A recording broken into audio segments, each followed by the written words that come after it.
Hey guys, tonight we begin with something colder than your ex's heart, and wetter than a dog's nose in December. Winter in a Victorian London slum. We're not talking Dickensian Christmas card London with rosy-cheeked carolers and twinkling snow. We're talking raw sewage, freezing fog, and tuberculosis as a personality trait. So before you get comfortable, take a moment to like the video and subscribe, but only if you genuinely enjoy what I do here. And let me know in the comments where you're tuning in from and what time it is for you. It's always fascinating to see who's joining us from around the world. Now, dim the lights, maybe turn on a fan for that soft background hum, and let's ease into tonight's journey together. But first, let's ask ourselves, have you ever wondered what it was like to survive winter when your house was literally made of damp? When your heating system was huddle with strangers and prey? When your job options were freeze while working or freeze while unemployed? Could you handle sleeping in a room with 15 other people, 2 dead rats, and a draft that could strip paint? Would you survive on watery soup, mouldy bread, and the occasional potato that looked like it had already given up on life? And speaking of survival, how would you feel about bathing once a month in water that 17 other families had already used? Congratulations, you've just woken up in 1850s London. Specifically in a crumbling tenement in the East End. Your blanket is someone else's coat, your pillow smells like despair, and winter has just begun. Let's start with where you live, which is generous terminology for the rotting wooden box you're currently occupying. Your tenement building isn't so much a home as it is a vertical slum, a structure that would make modern building inspectors weep into their clipboards. Built cheaply and quickly during the Industrial Revolution's housing boom, these buildings were designed with one goal in mind: cram as many poor people as possible into the smallest space while charging them rent they can barely afford. Picture this. You're in a room that's roughly 10 feet by 12 feet. Sounds small but manageable, right? Wrong, because you're not alone. This room houses anywhere from 8 to 15 people, depending on how desperate everyone is and how creative you can get with sleeping arrangements. There are families here, multiple families actually, all paying rent for their corner of the floor. Some nights there are so many bodies packed in that you can't actually lie down flat. You sleep sitting up, leaning against a wall, or curled into a ball like a sad human pretzel. The walls are damp. Not occasionally damp, not, oh it rained yesterday damp. Permanently, structurally, fundamentally damp. Water seeps through the bricks from the outside, condenses on the inside because nobody's heard of insulation, and creates this delightful coating of moisture that never ever dries. In winter, this moisture freezes into beautiful patterns of ice on the interior walls. It's like living inside a decorative frozen hellscape. You could scrape frost off the walls in the morning if you had the energy, which you don't, because you're too busy trying not to freeze to death. The ceiling leaks. Of course it does. The roof is made of cheap tiles that shift and crack, and when it rains or snows, water drips through onto whoever's sleeping below. You've learned to position yourself carefully, mapping out the leak patterns like some kind of depressing indoor weather forecaster. Don't sleep there. That's where the ceiling drips directly onto your face around 3 a.m. It's the kind of local knowledge that doesn't help much but makes you feel slightly less powerless. Your floor, if you can call it that, is rotting wooden planks with gaps between them. You can see down into the room below, where another family is living in exactly the same conditions. Sometimes you can smell their cooking, which would be nice, except what you're actually smelling is boiled cabbage that died of sadness 3 days ago. The gaps also mean drafts. Constant, relentless drafts that whistle up through the floorboards like tiny frozen ghosts specifically targeting your ankles. There's one window, one. It's small, grimy, and covered in so much soot from coal smoke that it barely lets in light even at noon. Some of the glass panes are broken and stuffed with rags or newspaper to keep the wind out. This helps approximately not at all. The window also doesn't open properly anymore, which means ventilation is a fantasy, and the room smells like a combination of unwashed bodies, coal smoke, mildew, and despair. It's a smell so thick you can taste it, and you do, constantly. Because there's no escape. You share this room with people you barely know. There's the family in the corner by the door, a mother, father, and 4 children who cough in rotation like they're performing a respiratory symphony. There's the elderly woman who mutters to herself and hasn't moved from her spot in 3 days, and you're not entirely sure she's still alive, but nobody wants to check. There's the young couple who fight loudly at 2 a.m. about who spent their last pennies on gin. Spoiler, they both did. And there are the random lodgers, people who pay tuppence for the night just to sleep on the floor, their heads resting on their boots because leaving your shoes unattended means waking up barefoot. Privacy doesn't exist. It's not that privacy is limited or that you have to be creative about finding it. It literally doesn't exist as a concept. You change clothes under a blanket. You have conversations everyone can hear. You cry quietly into your sleeve because crying loudly would wake the baby, and that baby took 3 hours to fall asleep. Every personal moment is a public event. Every bodily function is communal knowledge. You've learned to develop a kind of polite blindness, staring at nothing while your roommate changes or uses the chamber pot, pretending you exist in separate dimensions even though you're 3 feet apart. The furniture, such as it is, consists of broken crates used as chairs, a few straw mattresses that are mostly just straw, and memories of being mattresses, and maybe one actual bed frame that 3 families are sharing in shifts. Some people sleep during the day while others work, then switch. It's called hot bedding, which sounds cozy until you realise it means the bed is literally still warm from the previous person's body heat, and you're now lying exactly where they were lying, in their sweat, with their lice and fleas joining you for the night. It's like an Airbnb if Airbnb specialised in disease transmission. The building itself is structurally questionable. These tenements were thrown up quickly using the cheapest materials possible, and they're already falling apart even though some of them are only 20 years old. The stairs creak ominously. The upper floors sag in the middle. Sometimes you hear the entire building groan, like it's considering just giving up and collapsing, which honestly sounds like it might be faster than slowly freezing to death. And here's the real kick in the frozen teeth. You're paying rent for this. A significant chunk of whatever meagre wages you earn goes straight to the landlord, who lives somewhere nice and warm and definitely doesn't have ice forming on his bedroom walls. The rent is due weekly, and if you're even a day late, you're out on the street. No warnings, no grace periods, just immediate eviction into the frozen London streets where your chances of survival drop from slim to non-existent. This is home. This is where you retreat to at the end of an exhausting day of manual labour in the freezing cold. This is your shelter, your refuge, your safe place. Except it's none of those things. It's just the place where you're legally allowed to not die outdoors. Welcome home. Try not to breathe in the mould spores. You've just woken up, yeah, and your first thought isn't, good morning, it's am I dead? Because the cold in a Victorian slum isn't just cold. It's the kind of cold that makes you question whether your toes are still attached to your body. There's no central heating, no thermostat wars with your roommate, no electric blanket. There's just you, 15 other people in the same room, and a tiny coal fire that went out sometime around 2 a.m, because nobody could afford to keep it burning all night. Your breath comes out in visible clouds, which would be poetic if it weren't so deeply depressing. You're essentially living in a refrigerator with other humans as the only insulation. And speaking of those other humans, they're all doing the same thing you're doing, lying perfectly still under whatever covers they have, trying to work up the courage to move. Because moving means exposing yourself to air, and the air in your room is approximately the same temperature as a meat locker that smells like sadness and hasn't been cleaned since the Napoleonic Wars. You've been sleeping in your clothes, all of them. Every piece of fabric you own is currently on your body in layers that would make an onion jealous. Your coat is your blanket, your scarf is your pillowcase. You're wearing 2 shirts, a vest, and you've stuffed a newspaper into your boots for extra insulation. You look like a Victorian fashion disaster, but you're slightly warmer than you would be otherwise, which is the only metric that matters. The fact that you've been sleeping in the same outfit for 3 weeks straight is a problem for future you, and future you can deal with the itching and the rashes. Your hair, if you're a woman, is still pinned up from yesterday because taking it down would mean exposing your neck to the cold. And you've learned that your neck is a surprisingly important heat retention zone. If you're a man with a beard, congratulations, there's probably frost in it. Actual frost. Your facial hair has become a tiny ice sculpture overnight, and you'll need to thaw it out before you can move your jaw properly. The window, that single grimy window, has ice on the inside.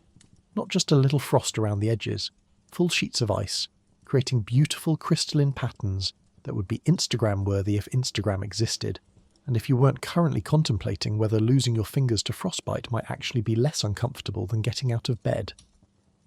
You can see your breath hitting the air and immediately forming tiny ice crystals. It's like living inside a snow globe, if snow globes were designed by someone who hated happiness. The first person to move is always the bravest or the most desperate. Usually it's whoever needs to use the chamber pot most urgently, because bladder pressure eventually overrides the survival instinct to stay motionless under covers. This morning it's the father from the corner family, and you watch him through half-closed eyes as he sits up, immediately starts shaking, wraps his thin blanket around his shoulders like a cape, and shuffles toward the door. His breath comes out in rapid puffs, like a steam engine powered by misery. His movement creates a domino effect. The cold air that was being held at bay by his body heat now rushes into the space where he was lying, and his wife wakes up cursing. Then one of the children starts crying, a thin, hopeless sound that suggests they've been cold for so long they've forgotten what warm feels like. This wakes up the baby, who begins screaming, which wakes up everyone else who is still clinging to the last precious minutes of unconsciousness. Now everyone's awake, and the room fills with the sounds of human misery. Coughing. Lots of coughing. The kind of deep, wet coughs that suggest lungs are auditioning for a tuberculosis diagnosis. Sniffling, because everyone's nose is running from the cold. The creak of joints as people try to uncurl from the positions they've been frozen in all night. Someone's muttering prayers, someone else is swearing. The baby is still screaming. It's a symphony of suffering, and it's only, you check the weak grey light coming through the frozen window, about 6 a.m. You finally force yourself to move. It takes genuine courage, like jumping into a frozen lake, except the lake is your entire day. You sit up, and immediately every exposed inch of skin rebels against your life choices. Your hands are so cold they're grey, not pale, grey. Your fingers are stiff, barely responding to your commands to curl into fists. You try wiggling your toes and feel something. Probably toes. Hopefully toes. You'll check later when you're braver. The fire in the hearth is indeed dead. Just a pile of grey ash with maybe 1 or 2 coals that might be convinced to return to life if you have coal to add, and the energy to coax it. Coal costs money. Money you might not have today. So the fire stays dead, and so might you if this winter keeps up. Some families make a decision. Heat or food. You can't afford both. Today, like most days, food wins, which means you'll spend the entire day cold, but at least you'll have something in your stomach. Maybe, if you can earn enough. Standing up is an event. Your muscles have gone rigid overnight, your joints have locked in place, and your back feels like someone spent the night using it as a xylophone. You're 28 years old, which in Victorian slum years is basically elderly. You shuffle toward the door, your movements slow and careful, because rushing would require energy you don't have and warmth that doesn't exist. Other people are moving now too, a slow collective unfurling of frozen humanity. Someone's trying to light a match with shaking hands, attempting to get even a tiny fire going for warmth, or to heat water for tea. The matches keep going out because their hands are trembling too much to shield the flame. Someone else is unwrapping a child from their cocoon of rags, checking to make sure all their fingers and toes are still pink, still there, still functional. The elderly woman in the corner still hasn't moved. Nobody's checking on her yet. It's too early. Maybe she's sleeping deeply. Maybe she's dead. You've learned not to find out right away because starting your day with a corpse is bad for morale, and morale is already at rock bottom. You've been awake for maybe 10 minutes and you're already exhausted. The cold isn't just uncomfortable, it's draining. It pulls energy from your body, saps your will to live, makes every movement feel like you're wading through frozen treacle, and the day hasn't even started yet. This is every morning, every single one. Welcome to winter in a Victorian slum, where even waking up is an achievement worth celebrating. Now that you're awake and moderately certain you haven't frozen to death, it's time to get dressed. Except, getting dressed is a generous way to describe wrapping yourself in every piece of fabric you own, which amounts to approximately 1.5 outfits. Your wardrobe consists of a threadbare shirt, a pair of trousers or a skirt that's been patched so many times it looks like a quilt made by someone who hated quilts, and maybe, if you're lucky, a coat that once belonged to someone who's now dead.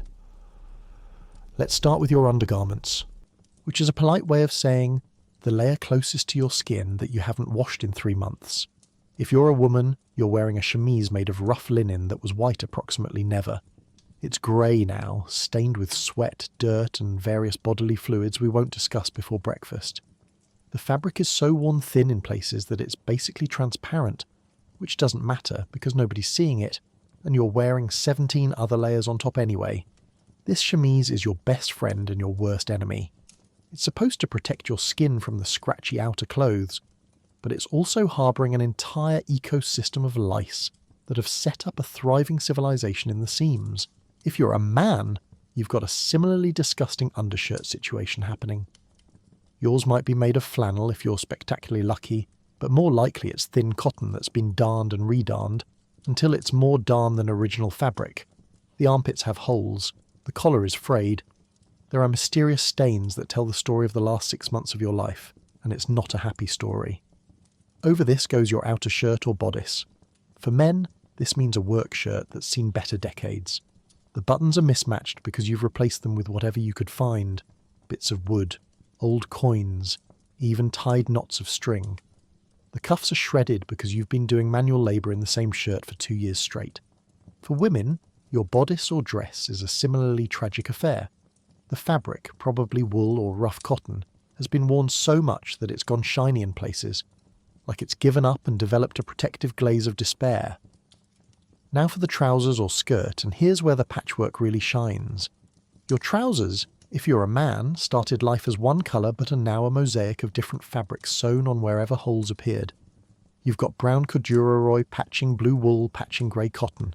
It looks like a fabric store exploded on your legs. The seat of the trousers is reinforced with extra layers because you've worn through the original material from sitting on cold stone steps and wooden crates.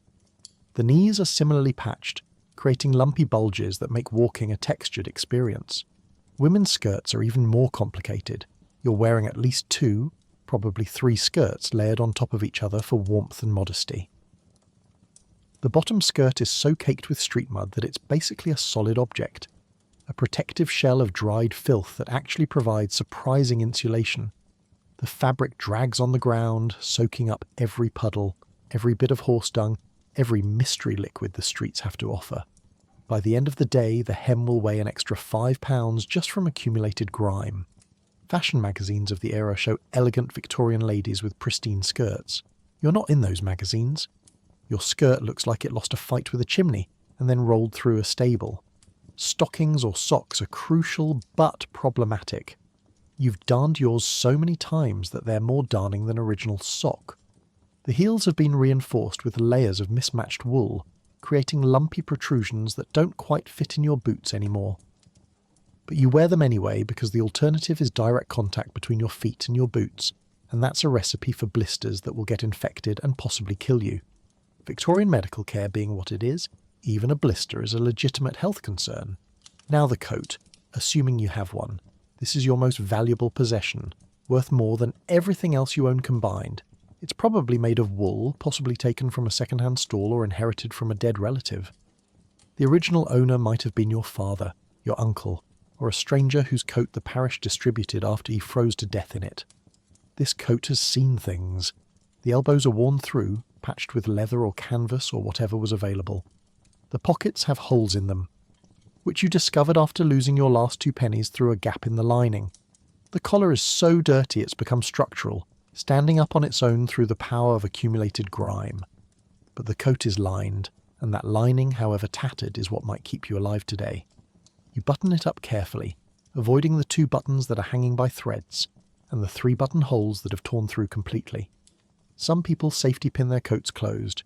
You've tied yours shut with string. It's not elegant, but elegance is for people who aren't trying to avoid hypothermia. Accessories are minimal but crucial. A scarf, if you have one, gets wrapped around your neck and mouth to protect against the toxic fog and to keep your face from freezing. This scarf was probably originally a different garment. A shawl. A piece of a blanket. A strip torn from a dress. It's scratchy. It smells like coal smoke and desperation. But it's yours, and it helps. Gloves are a fantasy. Only the wealthy have actual gloves. You've wrapped your hands in rags that you tie with string, creating mittens that are more concept than protection. Your fingers are still exposed enough to work, which is necessary. but cold enough to hurt, which is inevitable. For your head, a cap or bonnet is essential. Men wear flat caps that have been crushed, stained and reshaped so many times they've developed their own personality. Women wear bonnets that are supposed to be white, but are now the colour of old newspapers, with ribbons that have frayed into decorative strings. These head coverings do double duty, keeping your head warm and hiding your hair, which you haven't washed in weeks because hot water is expensive and cold water in winter is basically voluntary torture. Finally, boots. Oh, your poor boots. They're held together with hope, string and patches of leather that don't match. The soles have holes, which you've stuffed with cardboard or newspaper that immediately gets wet and freezes into uncomfortable ice packs under your feet. The laces are broken and retied so many times they're now more knots than lace. But they're boots, and boots mean you can walk to work without shredding your feet on the frozen cobblestones, so you're grateful for them, even as they slowly destroy your toes with their combination of insufficient insulation and excessive dampness. You look in the cracked piece of mirror someone's propped against the wall, and you barely recognise yourself. You're a walking textile disaster, a mobile rag heap, a human embodiment of poverty, but you're dressed, layered, and ready to face the frozen horror show that is a London winter day. At least until your coat falls apart, which it will, probably soon. It's breakfast time, and by breakfast, I mean the meal that makes you wish you'd stayed in bed to conserve energy. You shuffle over to the communal area where someone has hopefully managed to heat up something vaguely edible. Today's menu, a bowl of gruel so thin you can see your reflection in it, contemplating all your life choices. The gruel is made from oats that have been stretched with water to feed as many people as possible, which means you're basically eating hot, slightly flavoured sadness. The oats themselves are questionable quality. They're the cheapest available, often mixed with husks, bits of straw, and the occasional surprise ingredient like a weevil or a tiny pebble that will chip your already damaged teeth. The ratio of oats to water is approximately 1:50, creating a consistency that's more oat-flavoured water than actual porridge. You could drink it like soup if you were optimistic, but optimism died somewhere around day 3 of this winter, so instead you just stare at it with dead eyes and a spoon. There's no sugar. Sugar is for the wealthy, the comfortable, the people who have things like disposable income and hope for the future. There's no honey either, no jam, no butter. What you might have, if someone had a spectacularly good week, is a tiny pinch of salt. Just enough to make you remember what flavour tastes like before crushing that memory with the realisation that this is it. This is your meal. This is what you get to fuel a 12-hour workday in freezing temperatures. The pot the gruel was cooked in has seen better centuries. It's cast iron, dented, with a thick layer of burnt residue on the bottom that nobody's managed to scrape off since the pot was new, which was probably during the reign of a different monarch. Every batch of gruel picks up a slight burnt flavour from this permanent char layer, giving your breakfast a subtle note of kitchen fire from 1823. It's like a fine wine, if fine wines were terrible and made you sad. You eat standing up because there aren't enough chairs for everyone, and honestly, sitting down would require energy you're trying to conserve. The bowl is chipped ceramic, and you hold it carefully because dropping it would mean A, losing your breakfast to the floor, which someone would immediately try to salvage because food is food, and B, having to replace the bowl, which costs money nobody has. So you cradle this bowl like it contains liquid gold, even though it actually contains liquid disappointment. The gruel is lukewarm by the time it reaches you because you're not first in line. First in line is reserved for whoever woke up earliest or fought hardest for position. You're somewhere in the middle of the pecking order, which means your gruel has had time to cool, form a thin skin on top, and generally settle into its final form as barely warm oat water. You break through the skin with your spoon, and it's exactly as appetizing as it sounds. Around you, others are eating in grim silence. There's no cheerful breakfast conversation, no discussion of plans for the day, no "did you sleep well?" pleasantries. Everyone's too cold, too hungry, and too aware that this meagre meal is probably the only guaranteed food they'll have today. Some people are dunking pieces of stale bread into their gruel, trying to soften the rock-hard crusts enough to chew without breaking teeth. The bread is yesterday's, or possibly last week's, purchased for pennies from a shop that sells day-old goods to the desperate. Children eat first, which sounds compassionate until you realise it's pure survival strategy. Children need to grow, and dead children can't work, and working children contribute to the family economy. So the kids get slightly larger portions, though larger is relative when everyone's starving. You watch a small girl, maybe 6 years old, lick her bowl completely clean, her tongue searching for every last molecule of oat residue. Her mother doesn't stop her. There's no dignity to preserve when preservation itself is the goal. Someone coughs into their gruel, a wet, rattling cough that sends everyone else instinctively leaning away from the communal pot.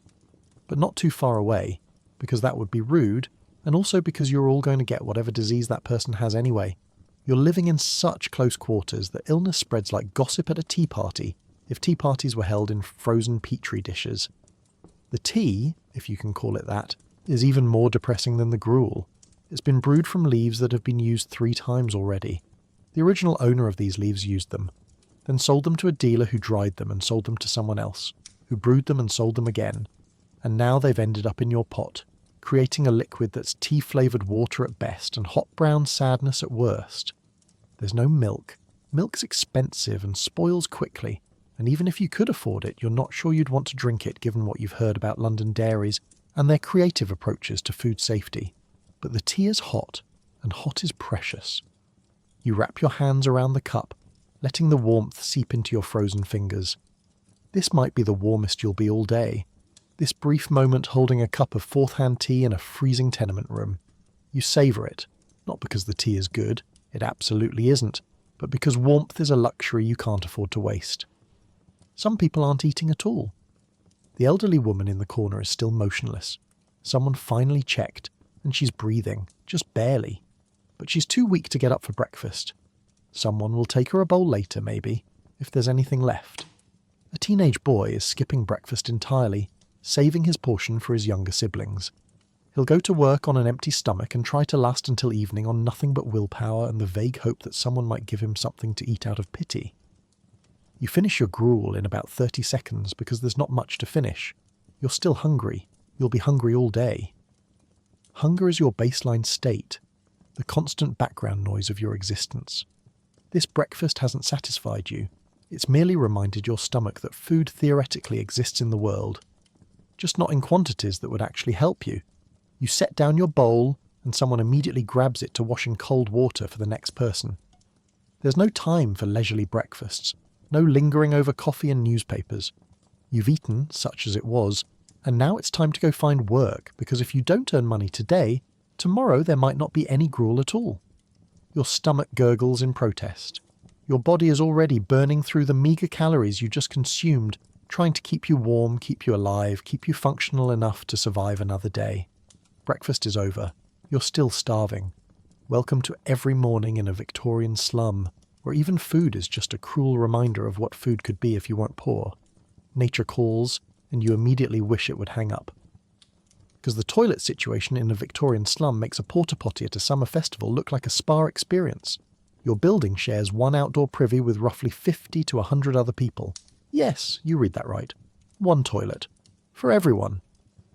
It's located in the back courtyard, and the walk there is an adventure in itself, especially in winter when the path is covered in ice, refuse, and things you pray are just mud. The privy itself is a small wooden structure that looks like it's one strong wind away from total collapse. The door hangs crooked on its hinges, which means it doesn't close properly, which means privacy is a theoretical concept that exists somewhere far away from here. There's a wooden bench with a hole cut in it, and beneath that hole is a cesspit that hasn't been emptied in weeks, possibly months. The smell hits you from 15 feet away, a physical wall of stench so powerful it makes your eyes water and your stomach lurch. It's the smell of human waste mixed with lime, mixed with rotting refuse, mixed with despair, all fermenting together in a frozen pit of biological horror. You approach the privy with dread, trying to breathe through your mouth, which is a mistake because now you can taste it. The air around the privy is thick with methane and misery. In summer, flies swarm it in biblical proportions. In winter, thankfully, the flies are dead, but you've traded them for ice. The wooden seat is frozen solid. which means sitting down involves direct contact between your body and a surface that's approximately the temperature of a glacier. It's like sitting on an ice throne, except instead of ruling the north, you're just trying not to fall through the hole into the nightmare pit below. The queue for the privy stretches back toward the building. Yes, there's a queue. Because with 50 to 100 people sharing one toilet, you don't just wander over whenever nature calls, then waits, then calls again more urgently, then screams while you stand in line with your neighbours, all of you doing the desperate shuffle of people who really need to go but can't. Some people are hopping from foot to foot, others are bent over slightly, faces contorted in concentration. Children are crying, adults are swearing under their breath. It's a daily ritual of communal suffering. The wait can be anywhere from 5 minutes to half an hour, depending on how many people are ahead of you and whether anyone in front is dealing with digestive issues. And in a Victorian slum, where the diet consists mainly of questionable food and contaminated water, digestive issues are not the exception, they're the rule. So you wait, and you pray, and you try not to think about what will happen if you don't make it in time. When it's finally your turn, you push open the crooked door and immediately regret every decision that led to this moment. The interior is dark because there's no window, just gaps in the wooden walls where the wind howls through. The floor is wet with substances you refuse to identify. The walls are covered in frost and other deposits that have frozen solid. Previous users have carved graffiti into the wood, messages ranging from romantic declarations to crude drawings to what appear to be territorial markings, as if anyone would want to claim ownership of this hellscape. The hole in the bench is crusted with ice and other materials that shouldn't freeze but somehow have. You look down into the pit below, which is a mistake. It's a churning mass of waste that's partially frozen, creating a landscape of peaks and valleys that would be fascinating if they weren't made of everyone's excrement. The pit is supposed to be emptied regularly by night soil men, workers who come in the dark hours to shovel out the waste and cart it away. But regularly is a loose term and supposed to be as doing a lot of optimistic heavy lifting. The pit is dangerously full, close to overflowing, which means the pyramid of waste is getting taller, and the available clearance between your body and the top of the pile is getting smaller. You hike up your multiple layers of skirts or drop your patched trousers, which is a complex operation in the freezing cold while trying not to touch anything. You hover over the hole because actually sitting on the frozen seat would be both painful and potentially dangerous. There are stories of people getting frostbite in places no one should get frostbite. The cold air rushing up from the pit below is enough to freeze parts of your anatomy that should never be frozen. It's like a reverse chimney, blasting cold, fetid air directly at your most vulnerable areas. There's no toilet paper. Toilet paper is a luxury item that won't be mass-produced for another few decades, and even when it is, you won't be able to afford it. Instead, there are squares of newspaper, if you're lucky, or leaves, rags, or nothing at all. Today there's newspaper, but it's frozen stiff and would basically function as sandpaper on your tender areas. Some people bring their own rags from home, using and reusing the same cloth because everything is about resourcefulness when you're this poor. It's as grim as it sounds.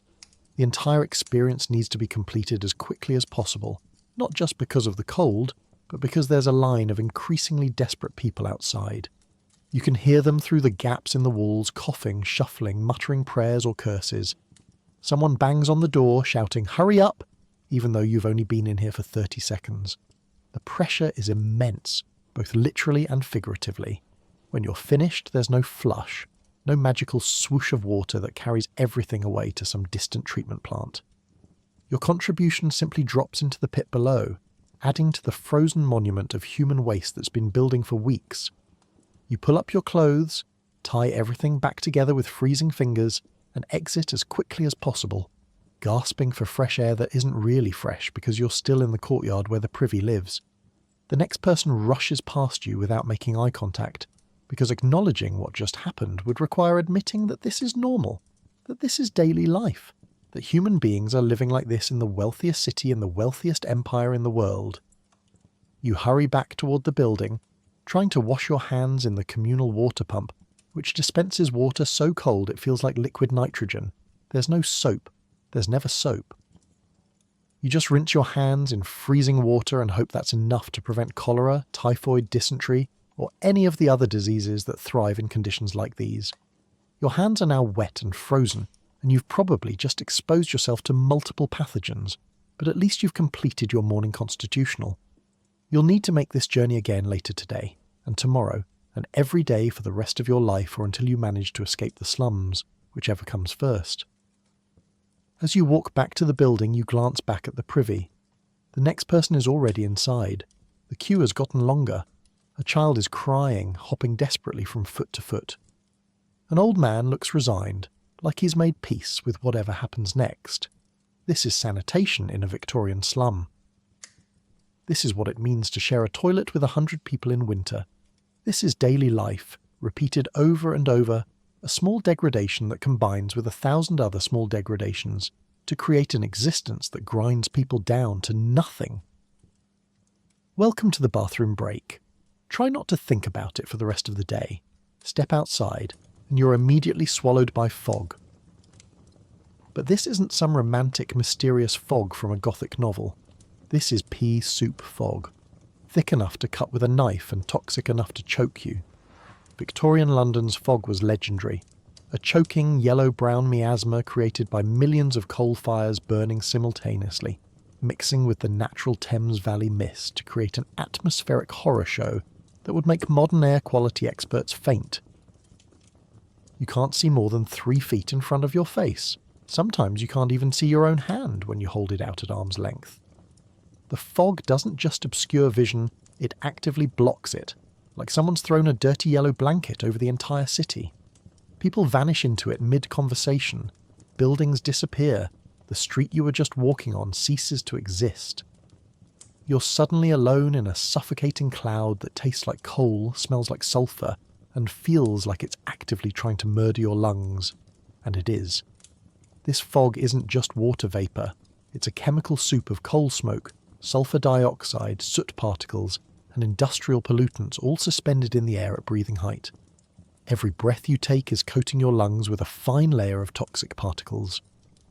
It's like smoking several packs of cigarettes simultaneously, while also huffing the exhaust from a coal plant. Your throat burns, your eyes water constantly, tears cutting tracks through the soot that's already settled on your face. You're coughing within minutes, and you'll be coughing for days after the fog finally lifts. The fog has colour, which fog shouldn't have. It's yellow-brown, sometimes greenish, occasionally black depending on which way the wind is blowing and which factories are operating today. Locals call it pea soup, or pea souper, which would be quaint if it weren't deadly.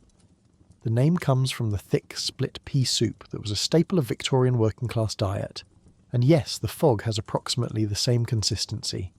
You can feel it on your skin, a greasy coating that leaves residue on everything it touches. Your clothes will be filthy by the end of the day, covered in a layer of microscopic soot particles that no amount of washing will fully remove. Walking through this fog is disorienting in a way that's hard to describe. You lose all sense of direction immediately. Street signs vanish. Landmarks disappear. The sun, if it's even up yet, is completely blocked, leaving the city in a permanent twilight gloom. People have been known to get lost on streets they've walked every day for years. Some wander in circles for hours. Others step off curbs they can't see and break ankles, or worse, stumble into the Thames and drown in the filthy water before anyone realises they're missing. Sound behaves strangely in the fog. It's muffled and distorted, making everything feel like it's happening underwater or in a dream. You can hear footsteps approaching but can't tell from which direction. Voices call out from nowhere. Disembodied warnings shouted by link boys. Children carrying torches or lanterns who guide pedestrians through the fog for pennies. Mind the curb, they shout, crossing ahead. Their lights create weak halos in the murk, small circles of illumination that reveal nothing but more fog. Horses panic in this fog. They can't see either, and they're smart enough to know that's dangerous. You can hear them whinnying and stamping, their handlers shouting commands that echo weirdly through the thick air. Carriages move at a crawl, if they move at all. More than one horse and cart has ended up in the Thames because the driver couldn't see the waterfront until it was too late. The sound of hooves on cobblestones comes from everywhere and nowhere. A constant rhythmic clopping that gets louder, then quieter, then louder again, as vehicles pass by in the gloom. The fog makes everyone sick. Not eventually. Immediately. Within an hour of exposure, you're coughing up black phlegm. Your nose runs with grey mucus. Your eyes are red and streaming. people with existing respiratory conditions, and in the slums, that's basically everyone, start wheezing and struggling to breathe. The very young and the very old are most at risk. During particularly bad fog events, which can last for days or even weeks in winter, the death rate spikes dramatically. Doctors' offices fill with patients choking on their own fluids. Morgues run out of space. The fog doesn't just make people uncomfortable, it actively kills them in measurable numbers. But you can't just stay inside. Staying inside means not working, and not working means not eating. So you wrap your scarf around your face like a makeshift respirator, which helps approximately not at all, and you venture out into the toxic cloud. You join the other shadowy figures shuffling through the streets, everyone moving slowly with arms outstretched like zombies, feeling their way along walls and railings. Shopkeepers have set up strings between their doors and the street so customers can find them. Some businesses give up entirely and close when the fog gets too thick, hanging signs that read, "Closed due to fog," as if the fog is a person who might take offence. Crime loves the fog. It's the criminal's best friend, a natural cloak of invisibility provided free by industrial pollution. Pickpockets work overtime, bumping into people in the murk and relieving them of their valuables before disappearing into the gloom. Muggers strike from nowhere, grab their victims, take everything, and vanish before anyone can cry for help. Even if you shout, who's going to hear you? Who's going to find you in this? The police try to maintain order, but they're as blind as everyone else, blowing whistles that sound weak and pathetic in the muffled air. The smell is indescribable. It's coal smoke, yes, but also sulphur, burning tar, industrial chemicals, the Thames at low tide, horse manure, human waste, rotting garbage, and something else underneath it all, something acrid and metallic that coats your tongue and won't go away. You'll taste this fog for days after it clears. It seeps into your clothes, your hair, your skin. You'll smell like coal smoke even after washing, assuming you can afford to wash. The scent becomes part of you, a permanent marker of Victorian London poverty. People with money escape the fog. They leave London entirely, retreating to country estates where the air is clear and breathable. But you don't have that option. You're stuck here, breathing this toxic soup, day after day, winter after winter. Your lungs are slowly being destroyed, coated in tar and soot and chemicals. You're developing what doctors call bronchitis, but what everyone else calls London throat, or fog fever. It's chronic, progressive, and eventually fatal, but that's a problem for future you. Present you just needs to navigate 3 blocks to the docks without falling into the river or getting robbed. The fog finally starts to thin around midday, if you're lucky. The weak winter sun manages to penetrate the cloud just enough to turn the yellow-brown murk into grey-brown murk. You can see maybe 6 feet now instead of 3. This counts as improvement. People emerge from their fog-induced isolation, relieved to see buildings and other humans again. But everyone's coughing, everyone's eyes are red, and everyone's clothes are filthy with soot. This is winter in Victorian London. This is daily life. The fog isn't an occasional weather event. It's a seasonal certainty, a toxic blanket that settles over the city and stays, killing people slowly while they try to work, eat, and survive. Welcome to breathing. Try not to do too much of it. The streets of Victorian London in winter are less winter wonderland, and more frozen nightmare gauntlet. Picture this: narrow, unpaved lanes covered in a delightful mixture of ice, horse manure, human waste that's been tossed from windows, rotting garbage, and the occasional dead animal that nobody's bothered to remove yet. The smell alone could knock out a modern person, but you've developed what can only be described as survival-level nose blindness. Let's start with the foundation of these streets, which is technically cobblestone but practically a minefield of uneven surfaces, missing stones and gaps that are filled with frozen sewage. The cobbles are slick with ice, which wouldn't be so bad if that ice were clean water ice. But it's not. It's frozen filth ice, a slippery coating over the stones that's part water, part horse urine, part human waste, and part mystery liquids leaking from the buildings above. Walking on this requires the balance of a circus performer and the willingness to accept that falling means direct face contact with substances you'd rather not identify. The horse manure is everywhere. Victorian London runs on horsepower, Literally thousands upon thousands of horses pulling carriages, carts, omnibuses and delivery wagons. Each horse produces approximately 15 to 35 pounds of manure per day. Do the math on tens of thousands of horses, and you're looking at millions of pounds of dung covering the streets. In summer, this creates dust storms of dried manure particles. In winter, it freezes into lumpy brown obstacle courses that crunch under your boots like the world's most disgusting snow. The crossing sweepers try to help. These are usually children or desperate adults who stake out busy intersections and sweep paths through the muck for pedestrians, hoping for a penny or two in exchange. You see them now, a small boy with a broom that's bigger than he is, frantically sweeping a narrow lane through the frozen waste so ladies can cross without ruining their skirts. Not that your skirt can get much worse, it's already a biological hazard, but the concept of crossing sweepers exists, and you appreciate their effort even if you don't have a penny to give them. Dead animals are a regular feature of the urban landscape. Horses that collapse from overwork, exhaustion, or disease are sometimes left where they fall because moving a dead horse is expensive and difficult. They freeze solid in winter, becoming temporary street furniture that everyone has to navigate around. Turn left at the dead horse is a legitimate direction. Dogs, cats, rats.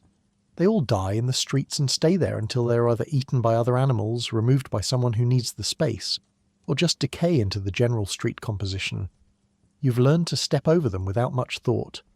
Death is commonplace here, just another part of the scenery. The garbage situation would make a modern sanitation worker weep. There's no organised trash collection, no weekly pickup, no system at all really. People just toss their garbage out of windows into the street below, sometimes with a warning shout of "Gardez-le," the English corruption of the French "Gardez-l'eau," or "watch out for the water," but often without any warning at all. Vegetable peelings, fish heads, broken crockery, rags, bones, ashes from fires, and unmentionable substances all rain down from above at unpredictable intervals. Walking near buildings means risking a garbage shower, so you try to stay toward the middle of the street, which has its own hazards like carts and horses and other pedestrians all trying the same strategy.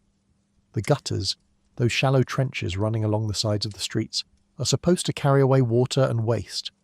In practice, they're open sewers, rivers of filth flowing sluggishly toward the Thames. In winter, they partially freeze, creating ice dams that cause the waste to back up and overflow onto the street proper.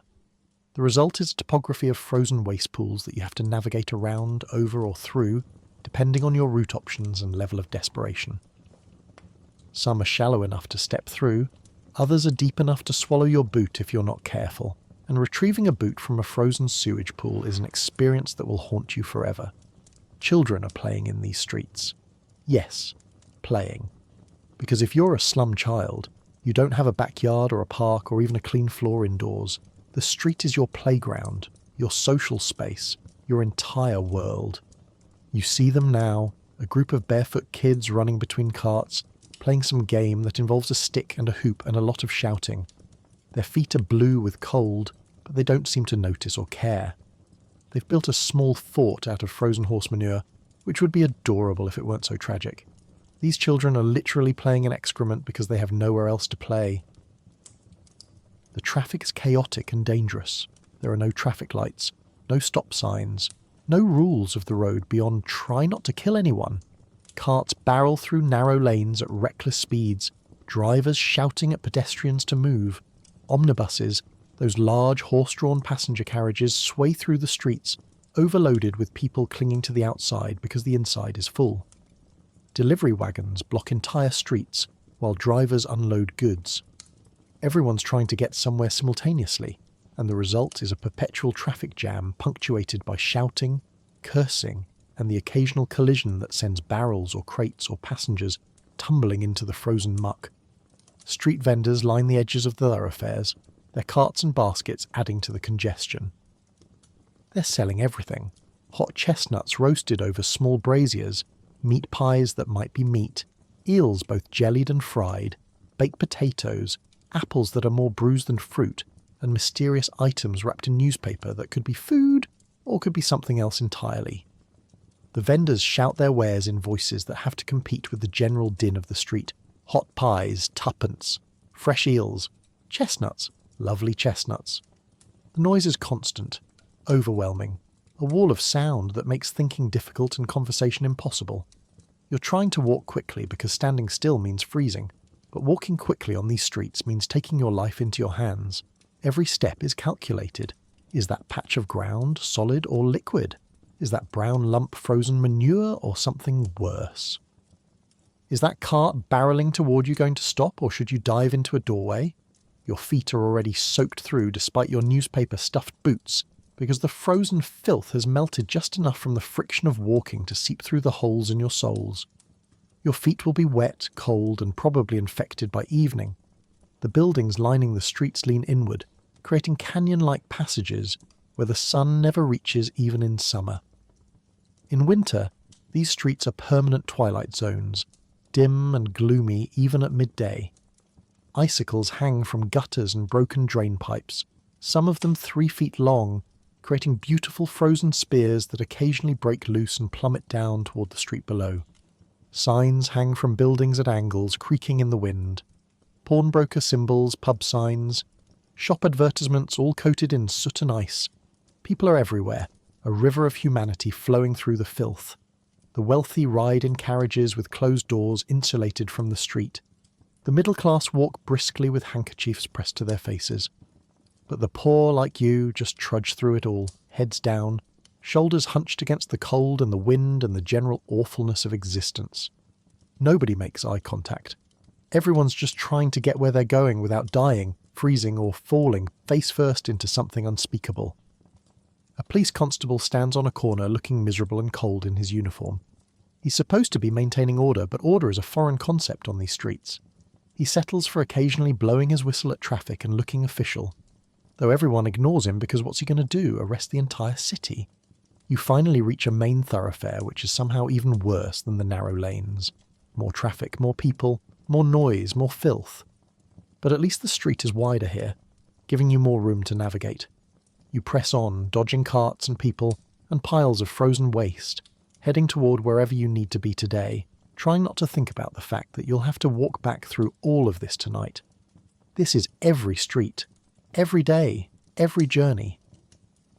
Victorian London's streets are a frozen, filthy obstacle course that you have to navigate just to exist. Welcome to urban planning. Victorian style. You need money, which means you need work, which means you're about to join the daily crush of desperate people, all competing for the same handful of awful jobs. In Victorian London, unemployment is a death sentence in slow motion. So every morning, thousands of slum dwellers pour into the streets looking for any work at all. And I mean any. Crossing sweeper? Sure. Match girl? Why not? Mudlark, which involves wading through freezing Thames mud looking for scraps to sell. Sign you up. The problem is simple mathematics. There are too many workers and not enough work.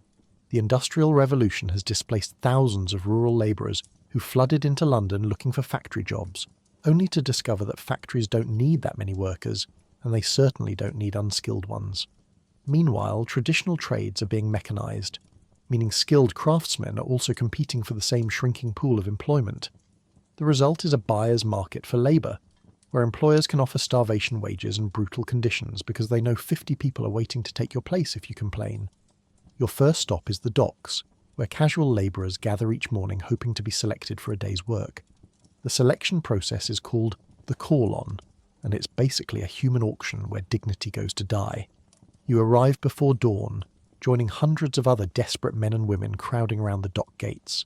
When the foreman appears, everyone surges forward, hands raised, shouting their qualifications or connections or just their names, hoping to be noticed. I'm strong. I've got experience. My brother works here. Please, sir, I've got children. The foreman points at faces randomly, selecting workers like he's choosing apples at a market. 30 men get work. 300 go home empty-handed. If you don't get picked at the docks, you try the markets. Covent Garden, Billingsgate, Smithfield. These massive food markets need porters to move goods, and while the pay is terrible and the work is backbreaking, it's still work. You join another crowd of hopefuls watching as market supervisors walk through selecting the biggest, strongest-looking men. If you're small, thin, weak-looking, or God forbid female, your chances drop to nearly zero. The markets want human pack animals, and you've got to look the part. Women have even fewer options, and all of them are worse. Needlework is the respectable choice, which tells you something about how bad the other choices are. You can take in sewing, stitching shirts, or making matchboxes, or sewing uppers onto shoes, all piecework paid by the item. The pay is microscopic, literally pennies for hours of eye-straining work in dim light that will destroy your vision by age 30. You'll work 16-hour days and still not earn enough to feed yourself. But it's respectable, which apparently matters when you're starving. Laundry work is another option, and by option I mean fresh hell. Laundresses spend their days bent over tubs of scalding water, scrubbing other people's soiled linens with harsh lye soap that dissolves the skin off their hands. The work is done in steamy rooms that are boiling in summer and merely cold instead of freezing in winter. Your hands will be permanently red, cracked, and bleeding. Your back will be destroyed by age 40. But you'll earn slightly more than needlework, so there's that. Street selling is always available because it requires no skills, no employer, and no initial investment beyond whatever you're selling. The streets are full of costermongers hawking everything imaginable. Flowers, matches, bootlaces, sheet music, ribbons, pins, used clothes, food both fresh and questionable. The trick is finding something to sell. If you have a penny, you can buy matches wholesale and sell them for a tiny markup. If you have nothing, you can try gathering watercress from streams, picking flowers from public gardens before the police chase you off, or collecting dog dung to sell to tanners who use it in leather processing. Yes, that's a real job. Welcome to Victorian entrepreneurship. Some people turn to pure scavenging. The pure finders collect dog excrement. The bone grubbers search through garbage for bones to sell to fertilizer factories. The rag gatherers collect any scrap of fabric that can be sold to paper mills. The cigar end finders pick up discarded cigar and cigarette butts, dry them out and resell the tobacco. These jobs are exactly as grim as they sound, and they pay almost nothing, but they're still jobs, and that means survival for one more day. Then there are the mudlarks, mostly children, who wade into the Thames at low tide looking for anything valuable that's fallen into the river or been washed up. Coal that's fallen from barges, nails, rope, pieces of metal, old coins, literally anything that can be sold. The work involves standing in freezing sewage-contaminated water up to your knees or waist, bent over for hours, competing with other mudlarks for the same scraps. Children die doing this, either from hypothermia, drowning when the tide comes in faster than expected, or from the various diseases you can contract from intimate contact with London's liquid waste system. But it's work, and desperate families send their children to do it. If you're truly desperate and have given up on maintaining any dignity whatsoever, there's always begging. London's streets are full of beggars, each one with their own strategy. Some pretend to be shipwrecked sailors or veterans of foreign wars. Others display real or fake disabilities to garner sympathy. Children are particularly effective beggars because they look pitiful, which is why some families deliberately keep their children looking as wretched as possible to maximise earnings. Professional beggars stake out prime locations, busy intersections, theatre exits, church entrances, and defend their territory against competitors like it's valuable real estate, which in the begging world it is. The competition for every job, no matter how terrible, is fierce. When a shop advertises for a delivery boy, 50 boys show up. When a factory needs a floor sweeper, 100 people apply. Employers know this and exploit it ruthlessly. They offer wages that aren't enough to live on, knowing workers will accept them anyway. They impose fines for minor infractions, docking pay for being late, for talking, for not working fast enough. They fire people on a whim because replacing them takes approximately 30 seconds. Some jobs are only available seasonally, which means you starve during the off-season. Dock workers might get regular work in summer when shipping is busiest but find nothing in winter. Agricultural workers flood into London after harvest, competing for urban jobs until spring. This creates a rhythm of boom and bust, feast and famine, where you might eat in summer but slowly starve through winter even while working. The truly unlucky end up in workshops that are essentially legalised slavery. Small manufacturers pack workers into airless rooms, paying them piecework rates so low that even working every waking hour barely generates survival income. The matchstick factories are notorious, employing young girls to dip matches in white phosphorus, a chemical that causes phossy jaw, a condition where your jawbone literally rots away while you're still alive. The pay is terrible, the work is dangerous, but jobs are jobs, and people are desperate. Children as young as 5 are expected to work. Chimney sweeps, factory hands, street sellers, message runners. Childhood is a luxury that slum families can't afford. Every family member who can work must work, or the entire family starves. Old people work until they physically can't anymore, and then they either die or end up in the workhouse, which is basically the same thing, but slower. By mid-morning, you've been to the docks, not selected, the markets, too crowded, and tried finding someone who needs an errand run, no luck. Your stomach is growling, your feet are frozen, and you still haven't earned a single penny. You're getting desperate, which means you're starting to consider options that yesterday you would have rejected. Maybe crime. Maybe the workhouse. Maybe just giving up and hoping someone takes pity on you. But giving up means death, and you're not quite ready for that yet, so you keep trying, keep walking, keep looking for any opportunity to earn a few pennies. This is every day. This is the daily grind of survival. Finding work isn't a one-time event. It's a constant, exhausting, demoralising struggle that consumes your entire existence. Welcome to employment in Victorian London. May the odds be ever in your favour, because they certainly won't be. If you manage to get work at the docks, congratulations. You've just won the lottery of terrible jobs.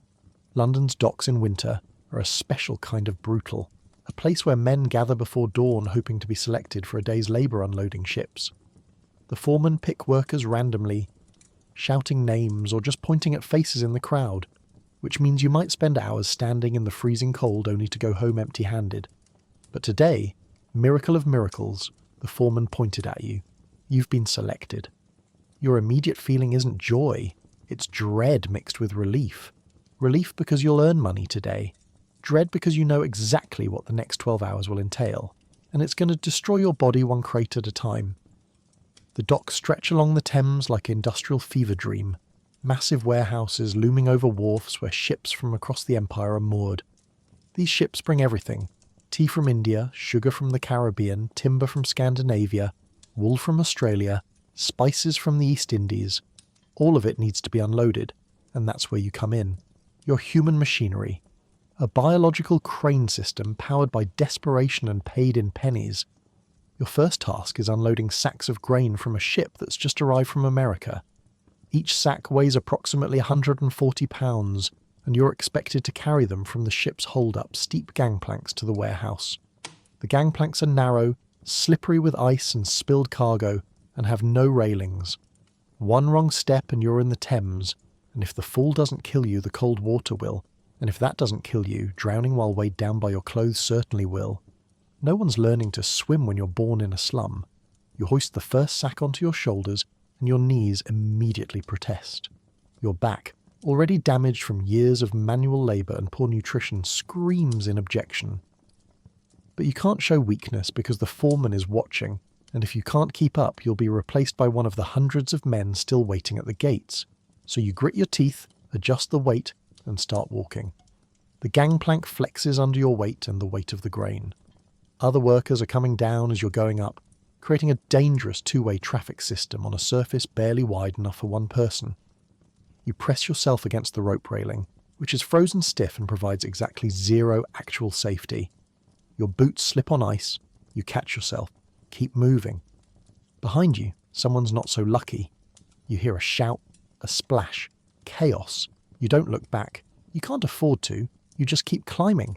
The cold at the docks is somehow worse than the cold in the streets. The wind whips off the Thames with nothing to stop it, slicing through your thin coat like it's tissue paper. Your hands, gripping the rough burlap of the grain sack, are already numb, and they'll stay numb for the entire day because you can't wear gloves. Gloves mean less grip. Less grip means dropped cargo. Dropped cargo means instant dismissal, and possibly having to pay for the damages. You make trip after trip after trip. Up the gangplank into the warehouse, drop the sack on the growing pile, back down the gangplank into the hold for another sack. Each circuit takes about 5 minutes. You'll do this roughly 100 times today. Do the math on the physical toll. By the 3rd hour, your shoulders are raw from the burlap rubbing against the same spots over and over. By the 5th hour, you've developed blisters on your hands that have popped and are now just open wounds being abraded by rough fabric. By the 8th hour, you're moving on autopilot, your brain shut down to avoid acknowledging what your body is experiencing. The ship's hold is a special kind of nightmare. It's dark, claustrophobic, and filled with cargo that's shifted during the voyage, creating unstable piles that could collapse at any moment. Men have been buried alive under avalanches of grain sacks or crushed by rolling barrels. The air is thick with dust, grain dust, spice dust, coal dust from the ship's engine that coats your lungs and makes every breath a wheezing struggle. You're already coughing, and you'll be coughing black phlegm for days after this shift ends. Lunchtime doesn't really exist. You get 15 minutes if you're lucky, just enough time to wolf down whatever food you brought, which in your case is a chunk of bread so hard you have to dip it in river water to soften it enough to chew. The water from the Thames is brown and tastes like industry, but it's wet and it's free, which are its only selling points. You sit on a crate with other workers, all of you too exhausted to talk, just chewing mechanically and staring into space with the hollow eyes of men who've accepted that this is what life is. The injuries pile up as the day wears on. Someone drops a crate on his foot, and you hear bones crunch. He hobbles away, replaced immediately by a fresh worker who was waiting for exactly this opportunity. Someone else gets their hand caught between two crates being lowered by crane, and his scream echoes across the docks. 3 fingers crushed to pulp. He's done for the day, possibly done forever if infection sets in. A new worker steps up to take his place before the man has even left the wharf. The cargo isn't just grain. Throughout the day, you're moved to different ships, different holds, different substances. Tea chests that are surprisingly heavy for their size. Timber planks that give you splinters even through your calloused hands. Barrels of mysterious liquids that slosh ominously and occasionally leak caustic substances that burn your skin. Bales of wool that are easier to carry but itchy beyond belief. Sacks of coal that cover you in black dust until you look like a shadow person. A living silhouette of a human being. The worst is when they assign you to the ice ship. Some cargo needs to be kept cold during transport, so the holds are packed with ice harvested from Norway. Your job is to move this ice before it melts, which means handling blocks of frozen water with your bare hands in winter. Within minutes, your hands are stuck to the ice, the moisture freezing to your skin. You have to rip them free, leaving layers of skin behind on the blocks. Your hands are bleeding, frozen and useless, but you keep going because stopping means no pay. The foremen show no mercy. They're under pressure from the shipping companies to unload quickly. Time is money, and the ships need to leave on the next tide. So they push you, screaming at workers to move faster, docking pay for anyone who takes too long or drops something.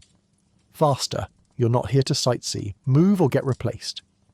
The psychological pressure combines with the physical exhaustion to create a kind of hell that transcends mere discomfort. Accidents are frequent and often fatal. Crane loads swing unpredictably in the wind, crushing anyone in their path. Ships shift against their moorings, pinning workers between the hull and the wharf. Men slip on icy decks and plummet into holds, breaking backs and necks. The Thames claims several workers a year, bodies that sink into the murky water and are never recovered. There's no safety equipment, no compensation for injuries, no insurance. You get hurt, you go home poor, you die, your family starves. Those are the options. By late afternoon, the winter sun is already setting. Not that you could see much sun through the fog anyway. They're bringing in lights now, oil lamps that create dim circles of illumination barely adequate for the work. This is when the most dangerous accidents happen. In the dark with exhausted workers, moving heavy cargo. You've been going for 10 hours straight. Your body has moved beyond pain into a kind of numb dissociation. You're not a person anymore. You're a cargo-moving machine that happens to be made of meat. Finally, mercifully, the foreman calls an end to the day. The ship is unloaded, or at least unloaded enough that they'll continue tomorrow with a fresh crew. You stumble toward the pay station, a small window where a clerk is counting out wages. When it's your turn, he hands you coins that amount to about 1 shilling 6pence. For 12 hours of backbreaking labour that's probably shortened your lifespan by a week, you've earned roughly the equivalent of a modern-day $10. It's not enough to feed a family. It's barely enough to feed yourself. but it's something, and something is better than the nothing you'd have without this work. Your hands are destroyed, bleeding, frozen, swollen. Your back feels like someone's driven railroad spikes through your vertebrae. Your shoulders have raw patches where the burlap wore away skin. You're covered in dust, grime, and various substances you can't identify. You smell like the Thames, which is to say you smell like death's armpit. But you earned money. You survived another day. You'll do it all again tomorrow if the foreman picks you. Welcome to dock work in Victorian London, where the pay is terrible, the hours are endless, and your body is a renewable resource that will be used up and discarded without a second thought. Maybe you've landed factory work instead, which sounds better than the docks until you actually step inside. Victorian factories are dark, dangerous, and colder than you'd think given all the machinery. The buildings are drafty, the windows are often broken, and the only heat comes from the machines themselves, which means you're either freezing or burning, with no comfortable middle ground. Welcome to the textile mill, where the future of British manufacturing is being built on the broken bodies of people who won't live to see 40. The building is enormous, a multi-storey brick warehouse that from the outside looks almost impressive. Inside, it's a circle of hell that Dante somehow missed. The main factory floor stretches the length of a football field, packed wall to wall with power looms, spinning jennies, and carding machines, all of them thundering away in a symphony of industrial noise that will make you permanently deaf if you work here long enough. The noise is the first thing that hits you, a physical assault on your eardrums. It's not just loud, it's omnipresent, a roaring mechanical scream that makes thinking impossible and conversation a distant memory. The looms clack and bang. The spinning machines whir and screech. The overhead drive shafts groan and squeal as leather belts transfer power from the steam engine to the individual machines. Everyone communicates in gesture and lip reading because shouting is pointless. By the end of your first week, you'll have a constant ringing in your ears. By the end of your first year, you'll have permanent hearing damage. There's no such thing as industrial hearing protection.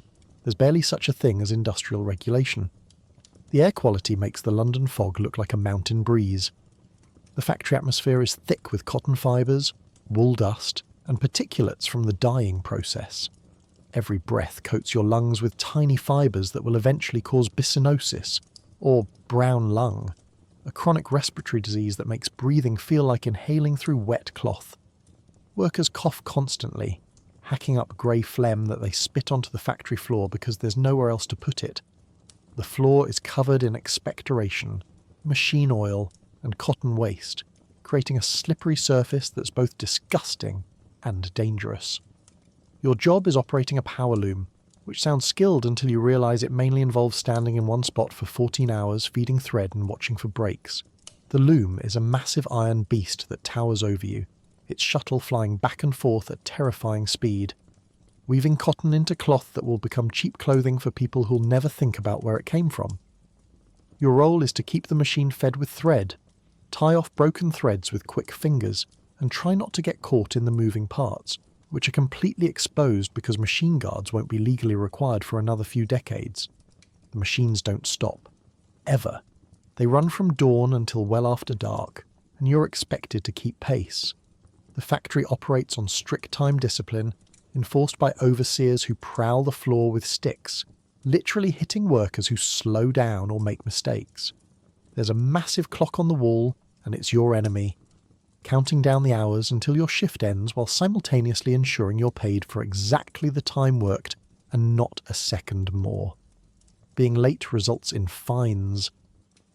Taking too long in the privy results in fines. Talking, sitting, or showing any sign of being human also results in fines. The factory owners have perfected the art of paying workers as little as possible while extracting maximum labour. The temperature is completely unregulated.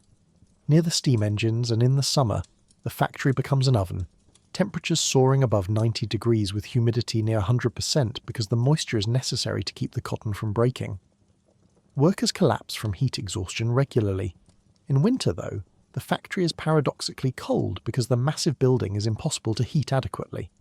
The steam engines warm their immediate area, but everywhere else is freezing. You'll be standing at your loom with numb fingers, trying to tie delicate thread with hands that can barely feel. while simultaneously sweating from the exertion of keeping up with the machine's pace. The children are everywhere, and I mean everywhere. Victorian factories employ children as young as 5 or 6 because they're small enough to crawl under the running machines to retrieve dropped thread or clean out accumulated lint. It's called scavenging, and it's exactly as dangerous as it sounds.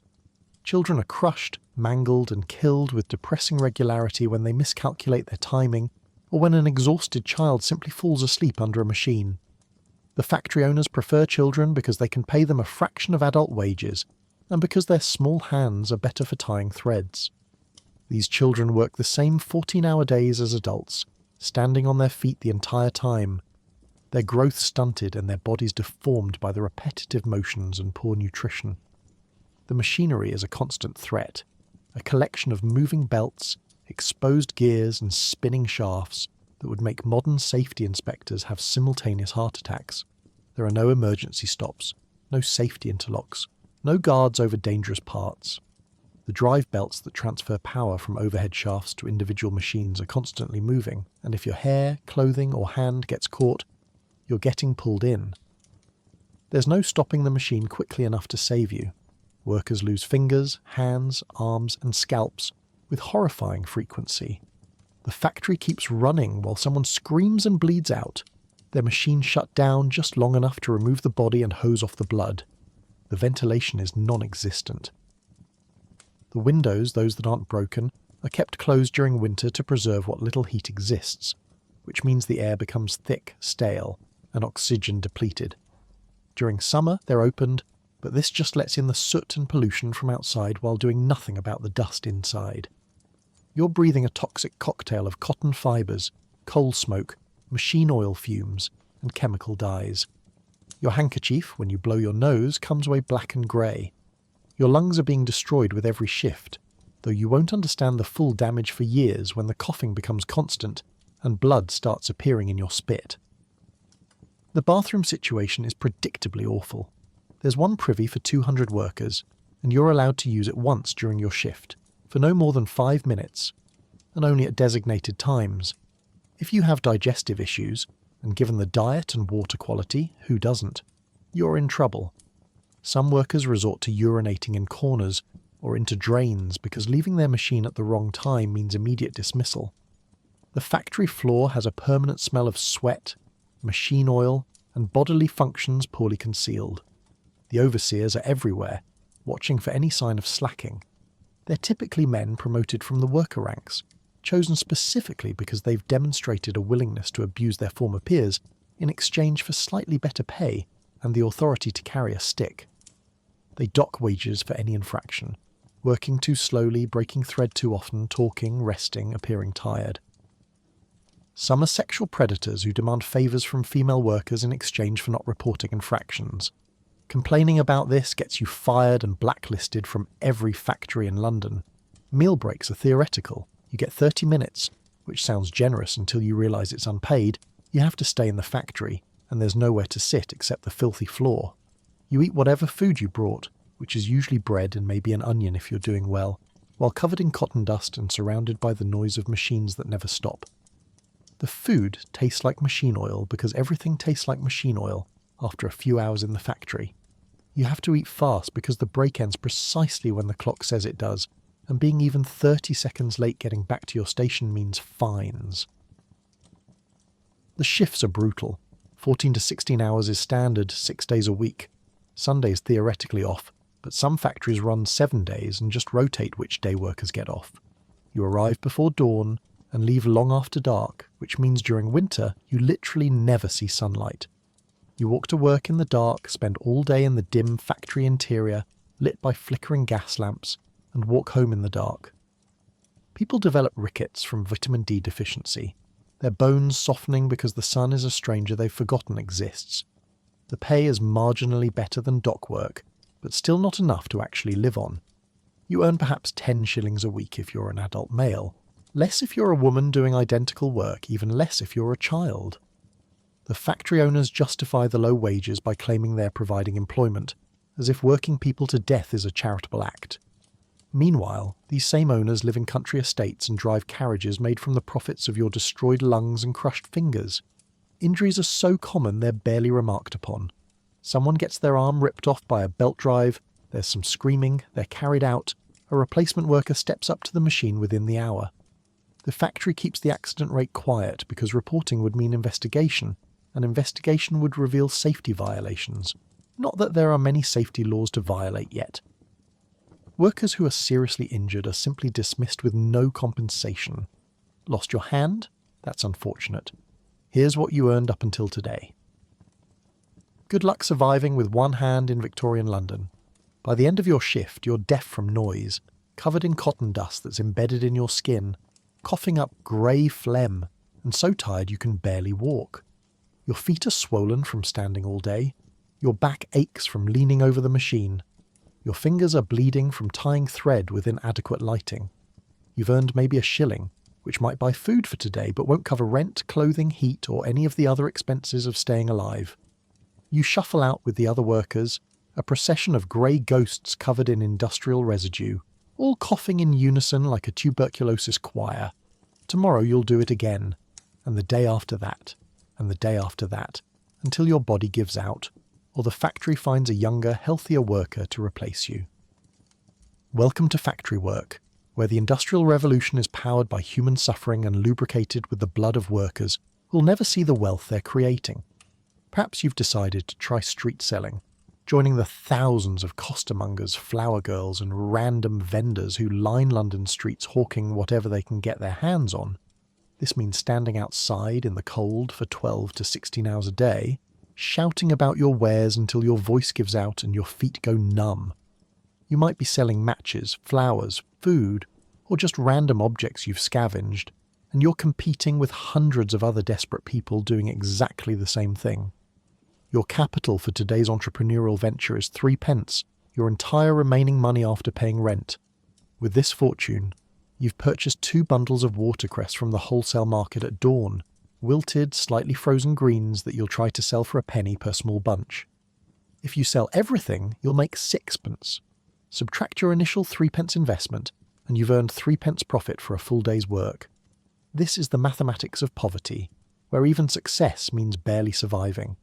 You've claimed your spot on a busy corner near a market, though claimed is generous. You're in constant territorial dispute with the other vendors who've been working this corner for years and view you as an intruder threatening their livelihood. The flower seller 2 feet to your left has already told you to move. The pie man across the street keeps glaring at you. The woman selling bootlaces has physically pushed you twice. Everyone's defending their tiny piece of commercial real estate because this spot, this specific corner, might mean the difference between eating tonight or not. Your sales pitch needs to be loud, creative, and constant. Watercress, fresh watercress, a penny a bunch, lovely cress. You shout this over and over, your voice competing with dozens of other vendors all shouting simultaneously. The pie man is yelling hot pies, meat pies. The bootlace woman is crying laces, strong laces, a penny. The flower girl is singing violets, sweet violets.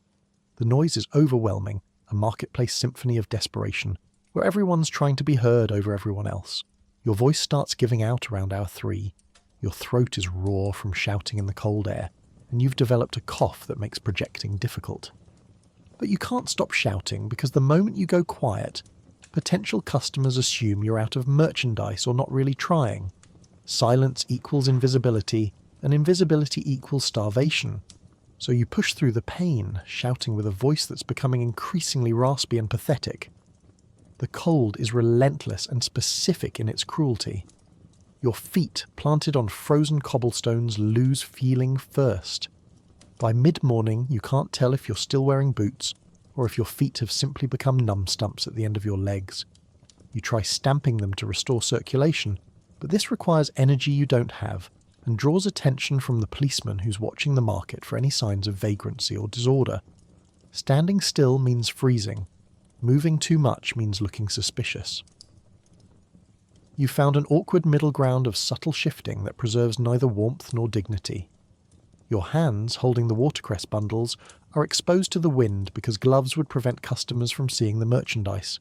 The cress itself is freezing solid, the leaves becoming brittle and starting to turn black at the edges. Nobody wants to buy obviously frozen greens, so you're periodically breathing on your stock to warm it up slightly, creating the illusion of freshness. This might be the saddest magic trick in London.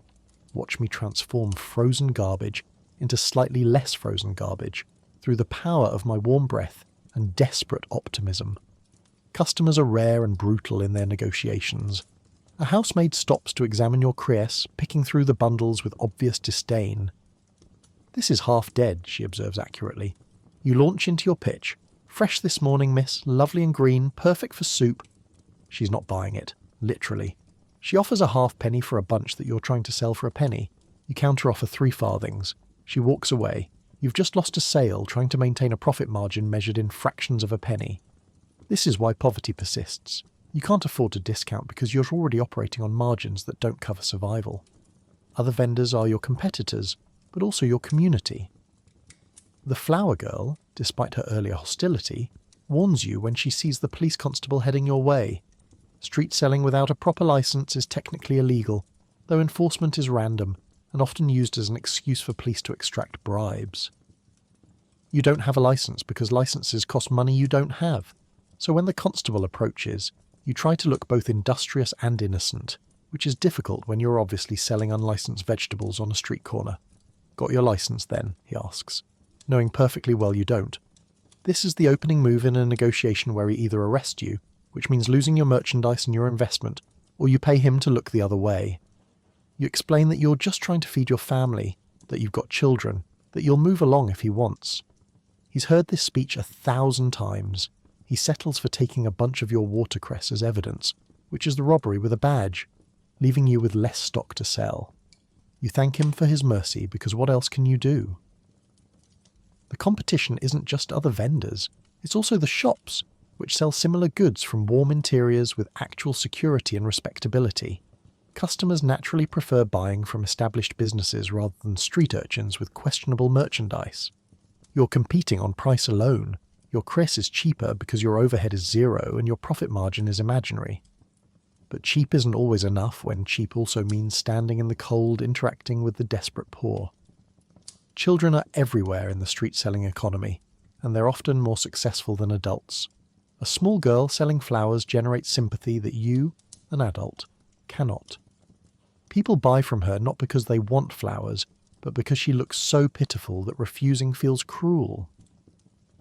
You watch her sell out her stock in 3 hours while you're still holding most of yours after 6. Child labour isn't just common, it's often more profitable, which creates its own horrible incentive structure. The weather is everyone's enemy, but also occasionally an opportunity. When it starts to snow lightly, you switch your pitch. Warm yourself with cress soup, fresh cress for your pot. It's creative but pointless, because nobody's buying vegetables during a snowfall. People are hurrying to get indoors, heads down against the wind, ignoring the vendors entirely. The snow is sticking to your watercress, making it look even less appealing. You're losing your investment in real time to weather conditions you can't control. Meal breaks don't exist in street selling. You can't leave your spot because someone will immediately take it. And you can't afford to buy food anyway because that would consume your profit margin. You're hungry, standing in the cold selling food to people who can afford to buy food, unable to eat any of it yourself. The irony is not lost on you. A bakery nearby is pumping out the smell of fresh bread. Torture by olfactory means, reminding you that food exists but not for you. By afternoon, you've sold exactly 3 bunches of watercress. You've earned 3p total, which exactly equals your initial investment, which means you've worked for 7 hours and earned nothing. 0. Your time and suffering have generated exactly 0 profit. But you can't quit now because quitting means accepting total loss. So you keep standing, keep shouting with a voice that's now barely above a whisper, keep hoping that someone, anyone, will buy your increasingly pathetic frozen greens. The other vendors are having similar struggles. The pie man has sold maybe half his stock, and the pies he's holding are now cold and congealed, no longer hot pies, but tepid disappointments. The bootlace woman is wrapping her stock away, giving up for the day, defeated. The flower girl is crying, actual tears freezing on her cheeks, because she's been here since dawn and hasn't sold enough to cover her wholesale costs. This is the reality of Victorian entrepreneurship. Everyone losing slowly, everyone suffering publicly. everyone pretending that tomorrow might be better, even though tomorrow is statistically likely to be exactly the same. As darkness falls, which happens absurdly early in London winters, you're forced to make a decision. You can stay out later, hoping for evening customers, or you can pack up what remains and try again tomorrow. Staying means more cold, more hunger, more hours standing on numb feet. Leaving means accepting today's losses. You compromise by desperately trying to unload your remaining crees at reduced prices. Tuppence for 2 bunches, practically free. A cook from a nearby tavern takes pity on you and buys your final 2 bundles for 3 farthings total. You count your earnings, 5p total for the entire day. Subtract the 3p you invested, and you've earned tuppence. For 12 hours of standing in the freezing cold, shouting until your voice died, competing with dozens of other vendors, negotiating with brutal customers, and paying off a corrupt policeman, you've earned the equivalent of about 30 modern cents. But it's something. It's not nothing. And in Victorian London, not nothing is the highest achievement most slum dwellers can hope for. You pack up your empty baskets and head home, already dreading tomorrow when you'll do this again, armed with today's tuppence and the hope that maybe, possibly, someone might want to buy whatever you're desperately trying to sell. Welcome to street selling, where the overhead is low, the profit margins are imaginary, and the only guarantee is hypothermia. It's midday and you're starving, which is basically your default state. If you're lucky enough to have earned a few pennies this morning, you might be able to buy something from a street vendor. Hot eels, a meat pie of questionable origin, a baked potato from a cart, or maybe just a chunk of bread. The food is always cold by the time you eat it because winter is an equal opportunity misery spreader, and everything outdoors reaches ambient temperature within minutes. You've got exactly tuppence in your pocket, which means you have choices. Not good choices, but choices nonetheless. The meat pie costs a penny and promises to be filling. The baked potato is also a penny but might have actual nutrients. There's a woman selling soup for a halfpenny, though soup is generous for what's basically hot water with vegetable rumours. You need to eat enough to keep working, but you also need to save enough to buy dinner later, assuming you earn more money this afternoon. This is the calculus of poverty. Every decision involves gambling with pennies you can't afford to lose. You approach the pie man, whose cart is emitting steam and smells that are either appetizing or warning signs, depending on your level of hunger. "Meat pie," he shouts, though he's notably vague about which meat. The pies are small, roughly the size of your palm, with crusts that range from golden brown to suspiciously dark. You hand over your penny and receive a pie that's warm on the outside and lukewarm on the inside. It's filling a brown substance with the texture of paste and the flavour of meat adjacent. There's no plate, no napkin, no place to sit. You eat standing in the street, trying to look inconspicuous because appearing to have food makes you a target for thieves, beggars, and the desperately hungry. The pie's crust is tough, requiring serious jaw work to break down. The filling is gravy heavy, which is good for making a small amount of meat stretch further, but bad for actually providing protein. You can identify some chunks that might be beef, or might be horse, or might be the family dog from 3 doors down that went missing last week. In Victorian London, the provenance of street meat is a question you don't ask if you want to keep eating. The flavour is aggressively seasoned, which is usually a sign that the meat isn't fresh and needs spices to cover the taste of decay. But you're in no position to be picky. This pie represents calories, and calories represent the ability to keep working, and working represents the possibility of surviving another day. You finish it in about 6 bites, your frozen hands struggling to hold the pastry without dropping it into the street filth. The pie settles into your stomach like a small, greasy rock, not entirely comfortable but providing warmth from the inside out. But you're still hungry. 1 penny pie is not a meal, it's a down payment on a meal. Your stomach is making it clear that more food would be appreciated, but you've only got a penny left and you need to make it last. You eye the baked potato cart, where a woman is selling potatoes that have been roasting over coals all morning. For a penny, you get 1 potato with a small scrape of butter if you're lucky, or just salt if you're not.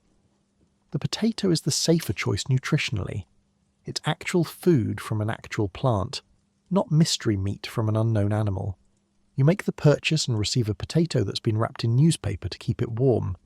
The newspaper is yesterday's, giving you something to read while you eat, though the ink smears onto the potato skin, adding a subtle note of printing press to your lunch.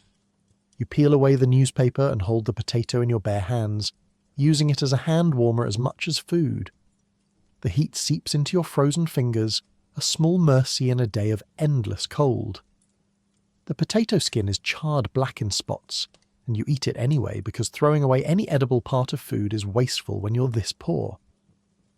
The inside is fluffy and steaming, salted but butterless because butter is a luxury item that costs extra.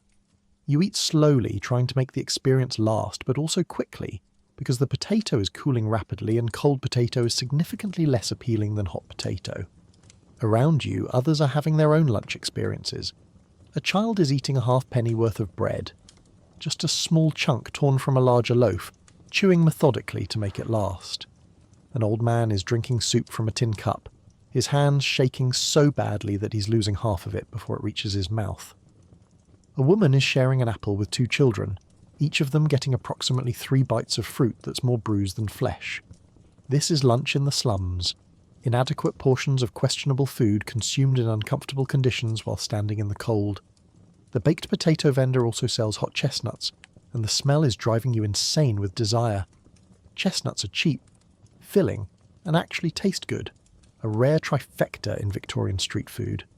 But they cost a halfpenny for a small bag and you're out of money. You've spent your lunch budget, and now you're just standing near the cart inhaling the smell like some kind of desperate chestnut-scented aromatherapy. The vendor notices and shoos you away with a look that says, "Stop stealing my smells, you're not paying for those." Some workers don't eat lunch at all. They're saving their pennies for a larger meal at the end of the day, betting that they can make it through the afternoon on willpower and desperation. You see them everywhere, hollow-eyed, swaying slightly, moving slower than they did this morning because their bodies are running on fumes. Some will make it. Others will collapse from hunger or exhaustion, or the combination of both, and they'll be carried to the side of the street like broken machinery until they either recover or don't. The street food economy is massive and completely unregulated. Nobody's inspecting these carts for food safety. Nobody's checking if the meat is actually from animals that died recently rather than a week ago. Nobody's enforcing standards for storage, preparation or hygiene. The vendors themselves are often just as desperate as their customers, trying to earn a living by selling food that's barely fit for consumption. They're not evil, they're practical. Sell what you can get, cook it enough to kill most of the dangerous bacteria, price it low enough that the poor can afford it, and hope nobody dies too obviously from your product. The eel seller is doing brisk business, which is surprising given that eels are not traditionally appetizing, but they're cheap and plentiful from the Thames, and when you boil them and serve them in a cup with weak vinegar, they become jellied eels, a London delicacy that's beloved by working-class people who have convinced themselves it's food rather than punishment. You watch people slurping down grey, gelatinous chunks of eel, their faces showing the kind of determined grimace that says, "I am eating this because I must, not because I want to." Coffee stalls dot the corners, selling cups of what's technically coffee, but practically roasted chicory and acorns with maybe a memory of an actual coffee bean somewhere in its ancestry. It's hot though, and hot is valuable. Workers clutch the cups with both hands, absorbing the warmth while drinking the bitter liquid that tastes like someone described coffee to someone who'd never had it, and they made their best guess. The cups are shared, passed from person to person, because buying your own cup is wasteful when communal drinking is free aside from the tuberculosis risk. For those with no money at all, there are charities. Churches sometimes set up soup kitchens, though the soup is predictably terrible, watery, under-seasoned, and served with a side of religious lecture about how poverty is a moral failing that can be solved through prayer and better life choices. You have to sit through a sermon before receiving your bowl, which means trading your time and dignity for calories. Some people do it. Others would rather starve than endure the condescension. The workhouse offers meals, but entering the workhouse means giving up your freedom, your family, and any hope of a better future.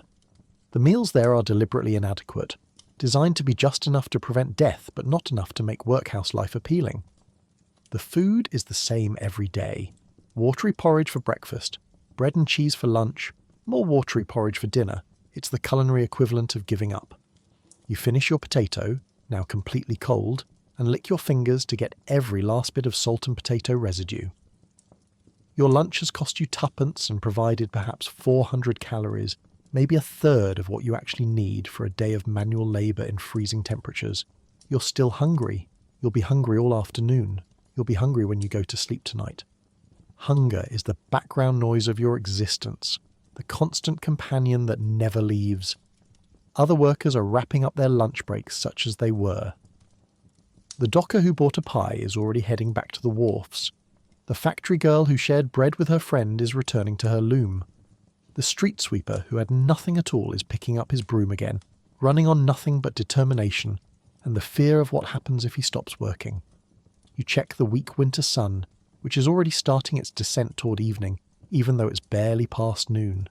The days are short, the nights are long, and you've got hours of work ahead of you before you can even think about dinner, which will probably be just as inadequate as lunch, but eaten in the dark instead of the grey daylight.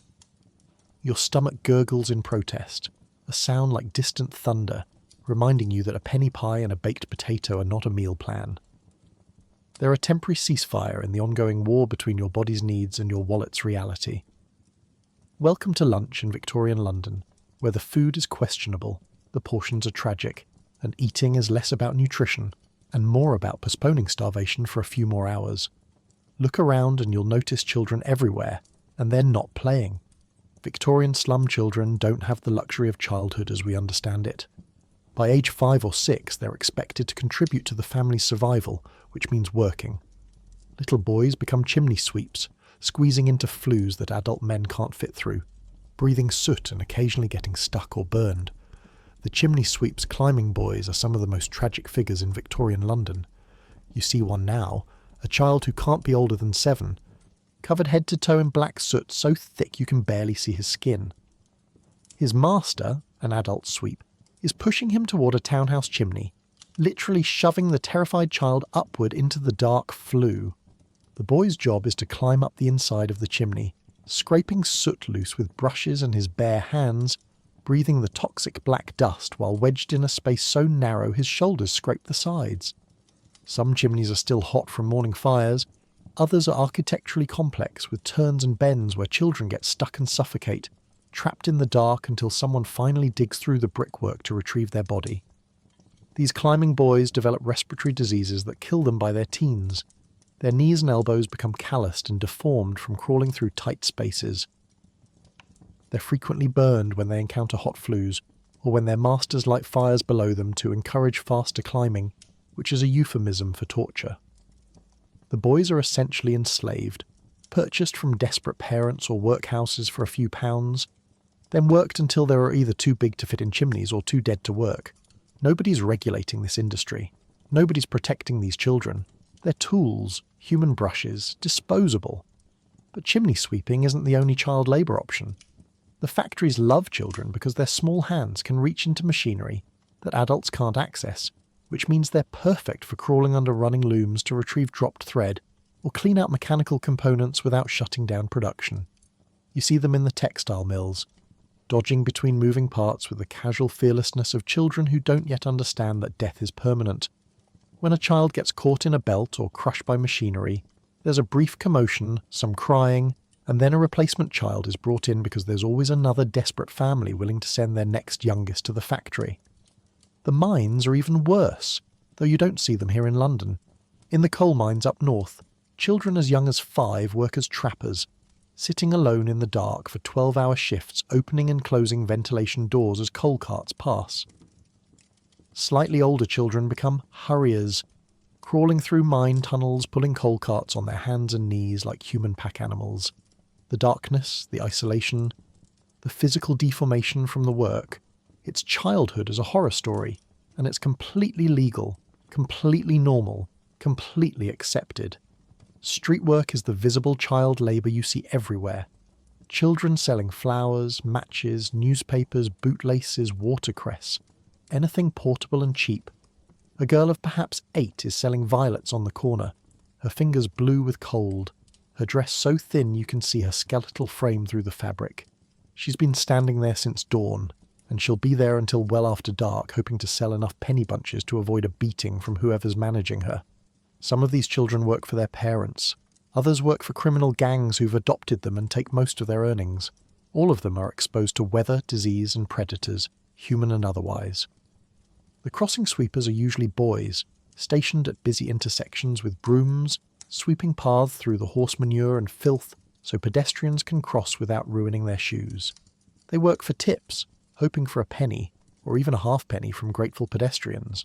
On good days they might earn sixpence, on bad days nothing. They're out in all weather because staying home means no income means family starvation. You see one now, a boy of maybe 9, sweeping frantically as a lady approaches, hoping she'll notice his effort and reward it. She doesn't. She steps over his cleaned path without acknowledgement, and the boy's face shows a disappointment so familiar it's clearly a daily experience. The mudlarks are working the Thames foreshore, children wading through toxic sludge at low tide looking for anything sellable. Coal, nails, rope, bones, copper, old coins, anything the river has deposited or that's fallen from ships. They're barefoot because boots would be ruined immediately, and also because barefoot means better grip on the slippery mud. The water is freezing, contaminated with sewage and industrial waste, and filled with sharp objects that cut their feet regularly. Infections are common. Drowning is a constant risk when the tide comes in faster than expected. But the mudlarks keep coming back because a good day might yield threepence worth of findings, and threepence can mean the difference between eating and not. Some children have jobs that are barely distinguishable from slavery. They're employed as domestic servants in middle-class homes, working from before dawn until after dark, sleeping in unheated attics or basements, fed on scraps, and beaten for minor infractions.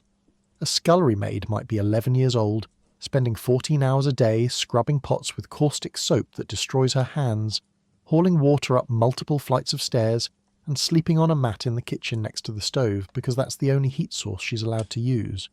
If she complains, she's dismissed without reference, which means never working in service again. The match factories employ girls as young as 10 to dip wooden sticks into white phosphorus, creating the matches that light London's fires and lamps. The phosphorus causes phossy jaw, a condition where the jawbone starts to rot and glow in the dark. Literally, your face becomes luminescent as it dies. The condition is excruciating and eventually fatal, but the girls keep working because their families need the wages. The factory owners know about the danger, they just don't care. There are always more girls desperate enough to take the risk. Education is theoretically available, but practically impossible for slum children. There are ragged schools, charity institutions meant to provide basic literacy to the poor, but attending means not working, and not working means not eating.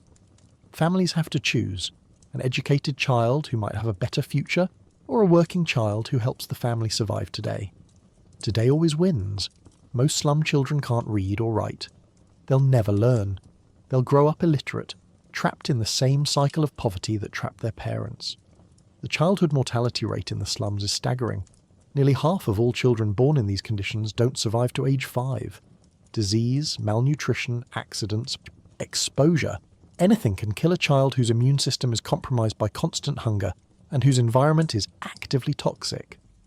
Parents have multiple children not because they want large families, but because they expect to lose several and need backups to ensure some survive to adulthood. It's grim calculus, but it's practical in a world where children are fragile and death is common. You see a group of children huddled in a doorway, not working, not begging, just existing. They might be homeless, orphaned, or simply displaced from wherever they usually stay. They're sharing body heat, pressed together like puppies in a cold kennel. The oldest, maybe 12, has her arms around the smaller ones, trying to shield them from the wind. They're all wearing rags that barely qualify as clothing. None of them are wearing shoes. They look at you with hollow eyes that have seen too much and expect nothing good from adults, because adults have given them nothing good thus far. Street children develop survival skills that would impress military strategists. They know which shops throw away bread at closing time. They know which alleys have shelter from the wind. They know which adults might give them work and which will just beat them for sport. They've formed loose gangs for protection. Not organised crime syndicates, but just groups of children watching out for each other because nobody else will. They steal, yes, because not stealing means dying. And between morality and mortality, survival wins every time. Some of these working children are supporting not just themselves, but their entire families. A 10-year-old boy might be the primary breadwinner because his father is dead or drunk or disabled. A 12-year-old girl might be raising her younger siblings because her mother died in childbirth and there's nobody else. These children have responsibilities that would crush most adults, and they carry them with a grim determination born of absolute necessity. The government knows about child labour. Reformers write passionate articles about it. Charles Dickens publishes novels featuring sympathetic child characters in terrible conditions. But meaningful labour laws are still decades away, and even when they come, enforcement will be minimal. The Victorian attitude is that poor children need to work to build character, to learn discipline, to become productive members of society. The fact that most of them die young or grow up broken is just unfortunate collateral damage in the great engine of progress. You watch a small boy, maybe 6, carrying a bundle of sticks on his back that's nearly as large as he is. He's selling kindling, going door to door hoping someone will buy enough to start a fire. His face is red with cold and effort. He's crying silently, tears making tracks through the dirt on his cheeks. But he keeps walking because stopping means going home empty-handed, and empty-handed means punishment. This is childhood in Victorian London slums. Not playing, not learning, not growing. Just surviving, working, and hoping to live long enough to become an adult who can then continue surviving, working, and hoping. The cycle is endless, brutal, and normalised.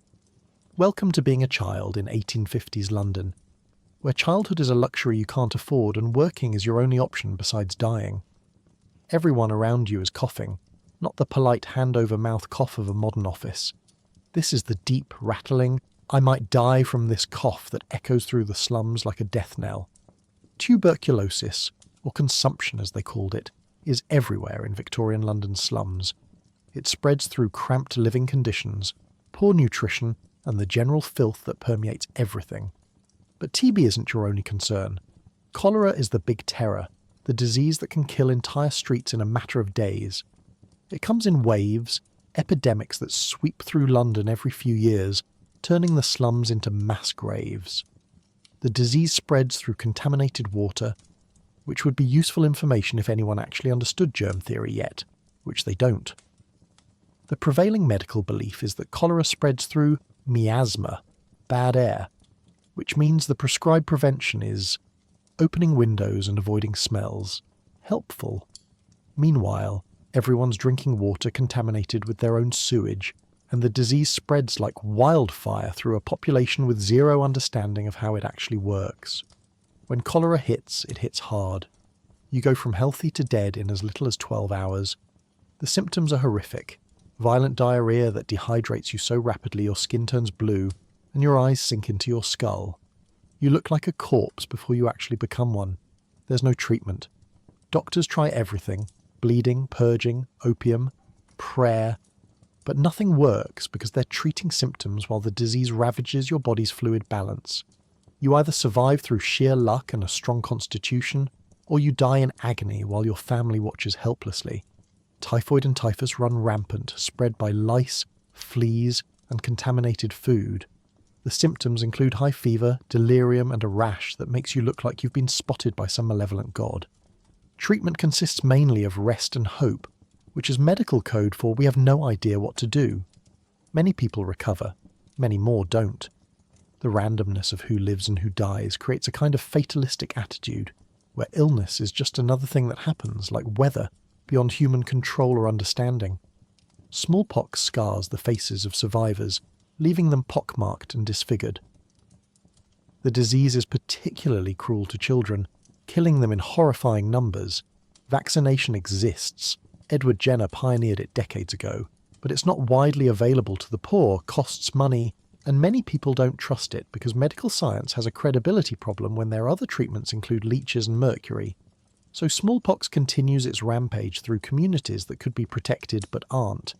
Respiratory diseases are everywhere in a city choked with coal smoke and fog. Bronchitis, pneumonia, pleurisy. Your lungs are under constant assault from the toxic air. Children develop chronic coughs before they can walk. Adults hack up black phlegm as a normal part of life. In winter, when the fog is thickest and the cold most brutal, respiratory deaths spike dramatically. The very act of breathing is slowly killing you. Particle by particle, breath by breath. Skin diseases are universal. Scabies, impetigo, ringworm, lice infestations. Everyone has something. The itching is constant, maddening, and there's no relief because treating skin conditions requires cleanliness, and cleanliness requires water, soap, and time, none of which you have. You scratch until you bleed, then the wounds get infected, then you have a new problem layered on top of the original one. It's a dermatological nightmare from which there's no waking. Rickets affects children whose diet lacks vitamin D and calcium, causing their bones to soften and deform. You see them everywhere. Children with bowed legs, pigeon chests, and spines that curve unnaturally. They're growing up malformed because their bodies don't have the nutrients needed for proper bone development. There's no treatment. They'll carry these deformities for life, physical evidence of childhood poverty literally written into their skeletons. Dental problems affect everyone because nobody's brushing their teeth with anything effective. Toothaches are a constant companion, and they frequently develop into abscesses that can kill you if the infection spreads to your brain or bloodstream. The only treatment is extraction, performed without anaesthesia by barber surgeons who pull teeth with the same tools they use for other procedures. By age 30, you're missing multiple teeth. By age 40, if you're still alive, you might not have any left. This is life in Victorian London slums. Not if you'll get sick, but what will kill you first. You're thirsty, which presents a problem because the water in Victorian London is trying to kill you. The Thames, London's main water source, is essentially an open sewer by the 1850s. Raw sewage flows directly into the river, which then gets pumped back into homes and public fountains as drinking water. The system is a perfect closed loop of disease distribution, and nobody's figured out yet that maybe, just maybe, drinking your own sewage isn't a great public health strategy. The Thames looks exactly as appetizing as it sounds. It's brown, thick, and moves sluggishly like it's too tired from carrying London's waste to flow properly. On hot days, the smell is so overpowering that Parliament has to soak the curtains in chloride of lime just to continue functioning. They call it the Great Stink, which undersells the horror. The river is essentially liquid death, a biological weapon flowing through the heart of the city, and everyone's drinking from it.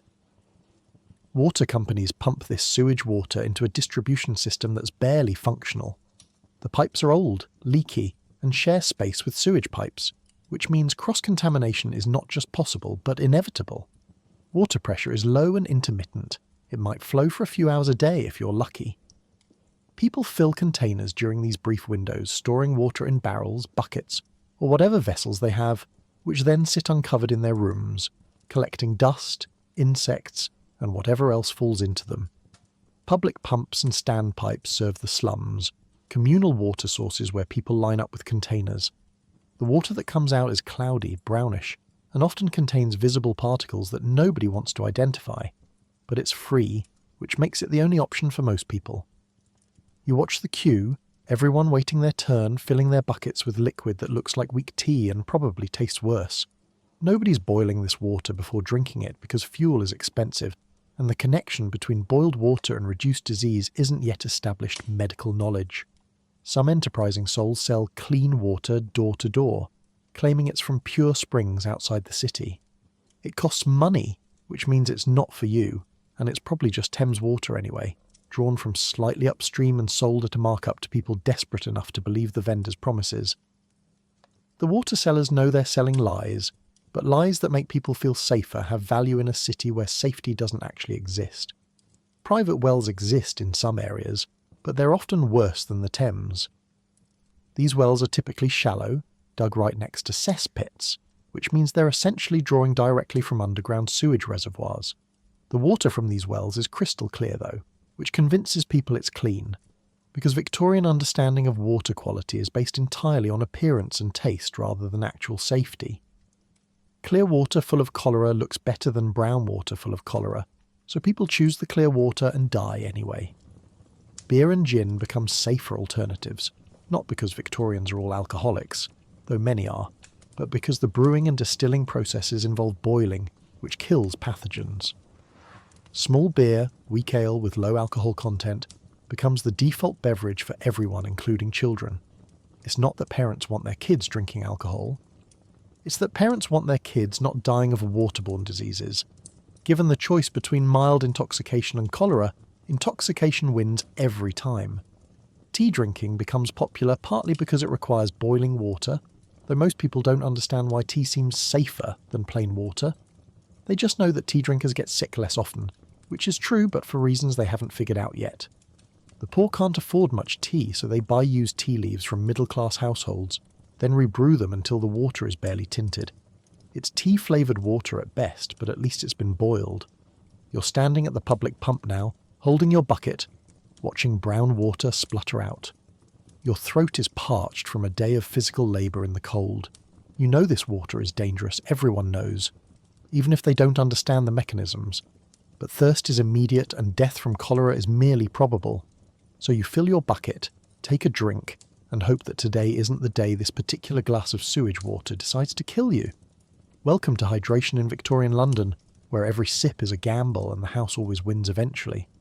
When the cold, hunger and general misery of slum life become too much, there's always gin.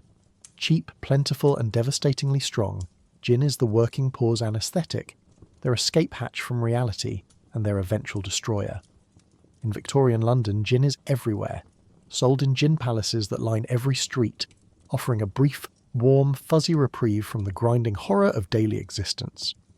The gin palaces are designed to be irresistible.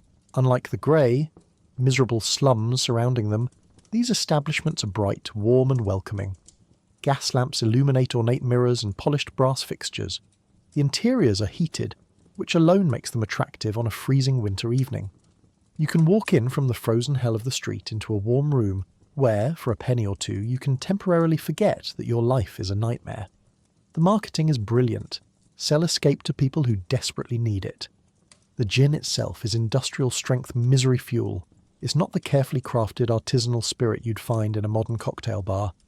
This is raw alcohol flavoured with juniper and whatever other botanicals were cheap that day, sometimes cut with turpentine or sulfuric acid to increase the burn and make it seem stronger. The proof is high enough to strip paint, and the taste is secondary to the effect. You're not drinking gin for the flavour profile, you're drinking it to achieve rapid unconsciousness as economically as possible. A penny buys you a glass. Tuppence buys you 2 glasses, which is enough to get seriously drunk if you haven't eaten today, which you probably haven't. The gin hits your empty stomach like liquid fire, warming you from the inside while simultaneously destroying your liver, kidneys and decision-making abilities. But for a few precious hours you're not cold anymore. You're not hungry anymore. You're not aware of your failures, your freezing children, or your impossible situation. You're just floating in a warm alcoholic haze where problems exist but don't seem to matter as much. The signs advertise it openly. Drunk for a penny, dead drunk for tuppence, clean straw for nothing. That last part refers to the back rooms where customers who've achieved dead drunk status can sleep it off on straw pallets, hopefully waking up with their remaining pennies still in their pockets, though theft is common. Some people never wake up. Alcohol poisoning is a real risk when you're drinking spirits that are essentially industrial solvent with flavouring, and when you're already malnourished and exhausted, your body's tolerance is basically non-existent. Women are particularly visible in gin palaces, which is notable because respectable Victorian women aren't supposed to be seen in public drinking establishments. But respectability is a luxury that slum women can't afford. They're here for the same reason as the men. Life is unbearable, and gin makes it briefly less so. Some are drinking away their wages before going home. Others are sex workers who need to be intoxicated to do their jobs. Many are mothers who've left their children locked in cold rooms because a few hours of gin-soaked oblivion is the only break they'll get from the grinding responsibility of keeping everyone alive. The social cost of gin is catastrophic. Families disintegrate because every spare penny goes to alcohol instead of food or rent. Children starve while parents drink. Domestic violence spikes because drunk people in desperate situations make terrible decisions.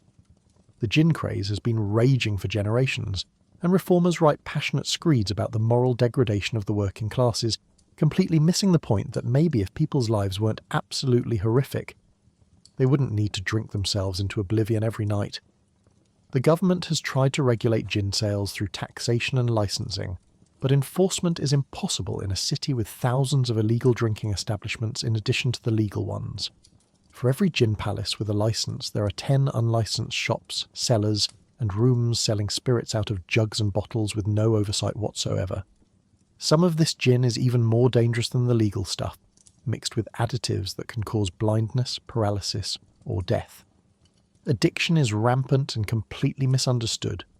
Victorian medicine views alcoholism as a moral failing rather than a disease, which means treatment consists of religious lectures and advice to just stop drinking, which is famously effective. People who want to quit often can't because their bodies are physically dependent, and withdrawal can be fatal.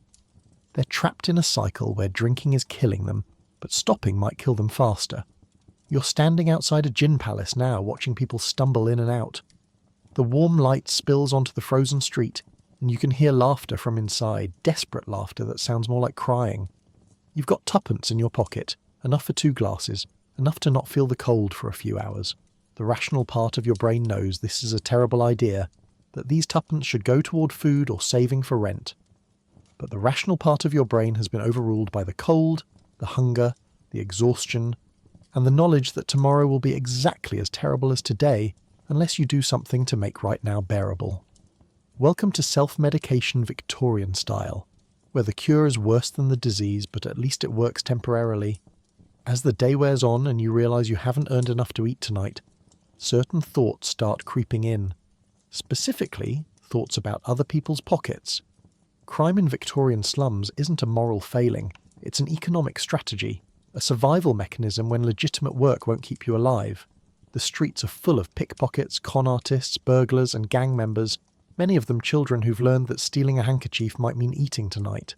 Pickpocketing is an art form in Victorian London, a skilled trade passed down from older criminals to younger apprentices like any respectable profession. The best pickpockets work in teams. One person creates a distraction, while another lifts the wallet, then immediately passes it to a third person who disappears into the crowd. By the time the victim realises they've been robbed, the evidence is 3 streets away being divided up in an alley. Children are particularly effective because they're small, quick, and easy to overlook. A well-trained child pickpocket can support an entire family, which creates a perverse incentive structure where parents actively teach their children to steal. The targets are anyone who looks like they might have something worth taking. Middle-class pedestrians venturing into poor neighbourhoods are prime marks. They stand out, they're uncomfortable, and they're often carrying more money than they should. Drunk people are easy targets because their reflexes are slow, and they might not even notice the theft until the next day. Market crowds are ideal hunting grounds where the crush of bodies provides cover and confusion. You watch a young boy, maybe 10, bump into a gentleman, apologise profusely and slip away. The gentleman won't realise his pocket watch is gone until he reaches for it hours later. Burglary is riskier but potentially more profitable. Breaking into homes while the occupants are away requires planning, nerve, and the ability to move silently. The slum dwellers who turn to burglary typically target middle-class homes rather than other poor people, because robbing the poor yields nothing.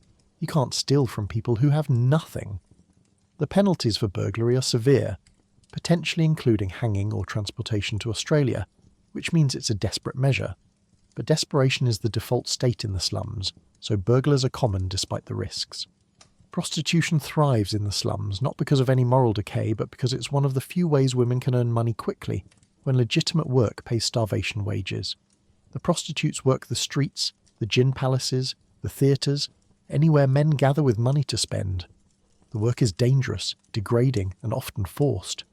Many prostitutes are supporting children or elderly relatives. Others are trying to escape even worse situations. The police harassment is constant.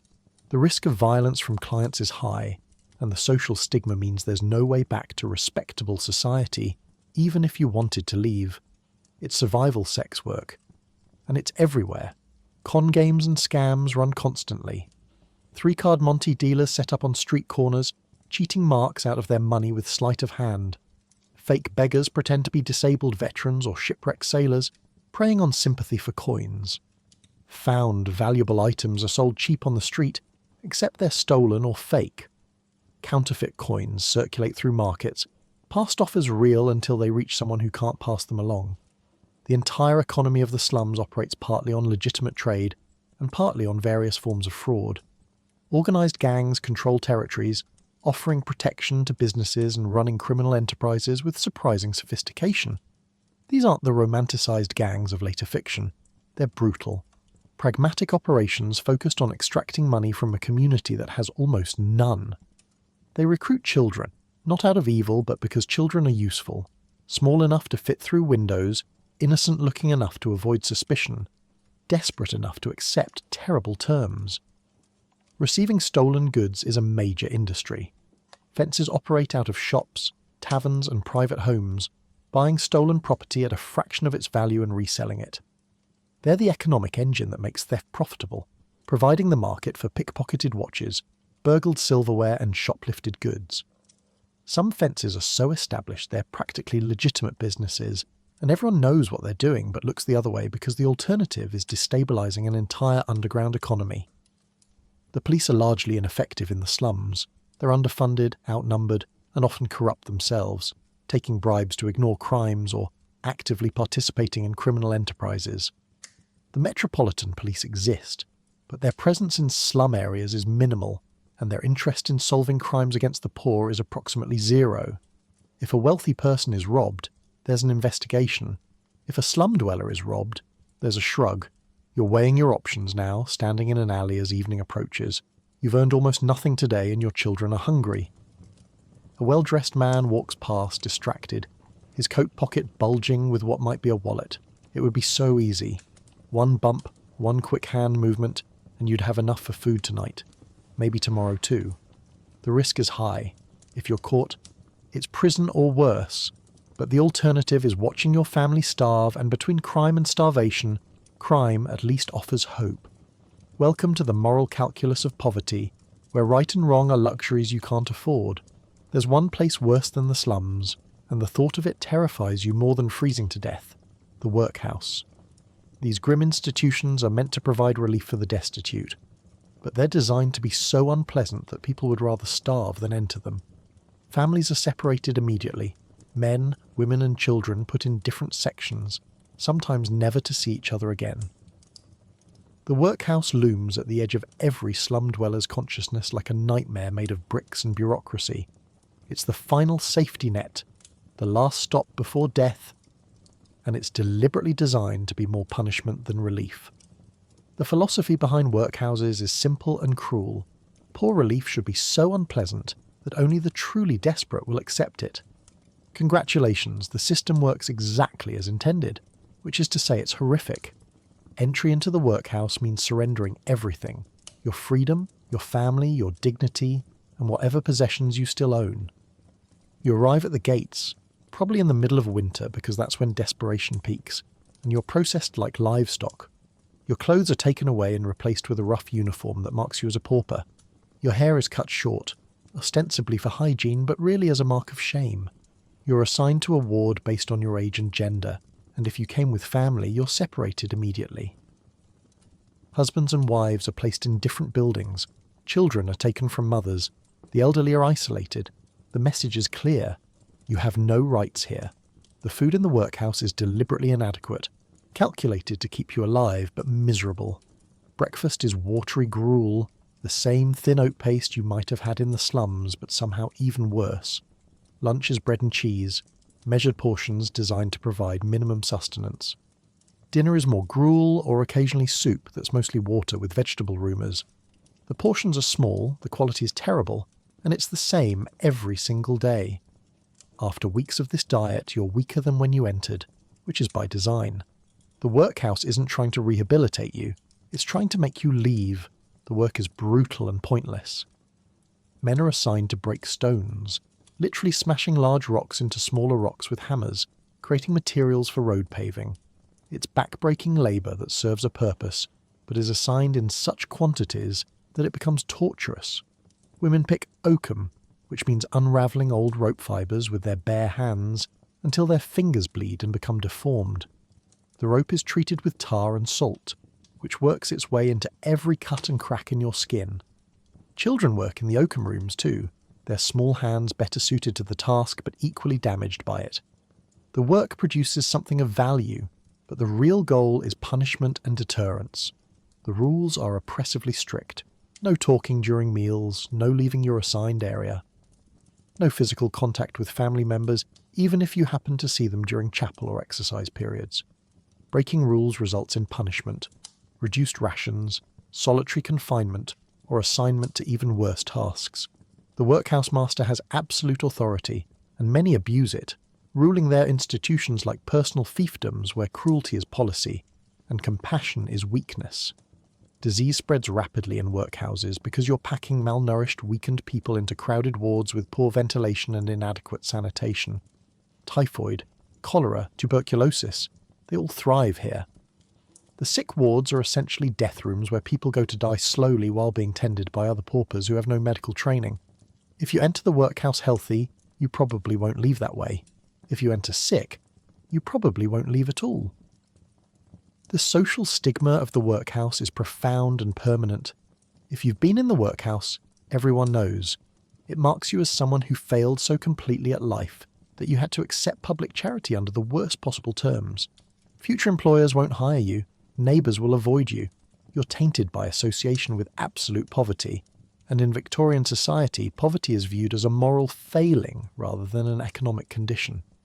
Children raised in workhouses face particularly grim prospects. They receive minimal education, usually just enough literacy to read the Bible and enough arithmetic to count. They're trained for the lowest forms of labour: domestic service for girls, manual labour for boys. Many are apprenticed out to factories or workshops where they're essentially slave labour until age 21.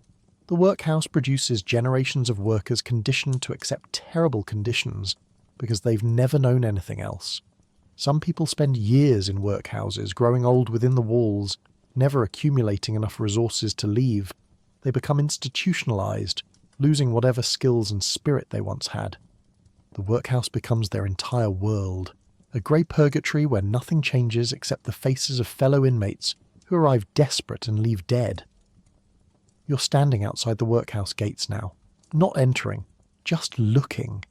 You've heard the stories. You know what happens inside, and you've made a decision that countless slum dwellers make every day. Anything is better than this. Starvation, freezing, crime, prostitution, whatever it takes. You'll endure it all before you walk through these gates and surrender what's left of your humanity. Welcome to Victorian social welfare, where help is designed to hurt and relief comes with total destruction of everything that makes life worth living. As the sun sets, which happens ridiculously early in winter, the temperature drops even further. You'd think it couldn't get colder, but Victorian London winters are here to prove you wrong. The fog thickens, turning yellow-green as thousands more coal fires are lit for the evening. The streets, already dangerous during the day, become truly treacherous at night. The darkness comes fast and absolute. There are gas street lamps in the wealthier areas, but in the slums, lighting is minimal to non-existent. A few sputtering lamps cast weak pools of yellow light that barely penetrate the thickening fog, creating isolated islands of dim visibility in an ocean of darkness. Between the lamps there's nothing but black, and that black is full of people, animals, obstacles and danger. Walking the slum streets at night means navigating by memory, sound and luck, hoping you don't trip over something or someone. The cold at night is different from daytime cold. It's sharper, more aggressive, like it's been waiting all day for the sun to leave so it can really get to work killing you. The temperature plummets to well below freezing, and with the humidity from the fog, it creates a bone-deep chill that no amount of layering can fully block. Your breath comes out in great clouds of steam that immediately mix with the fog, making it even harder to see. Your face goes numb first, then your hands, despite being jammed into your armpits for warmth.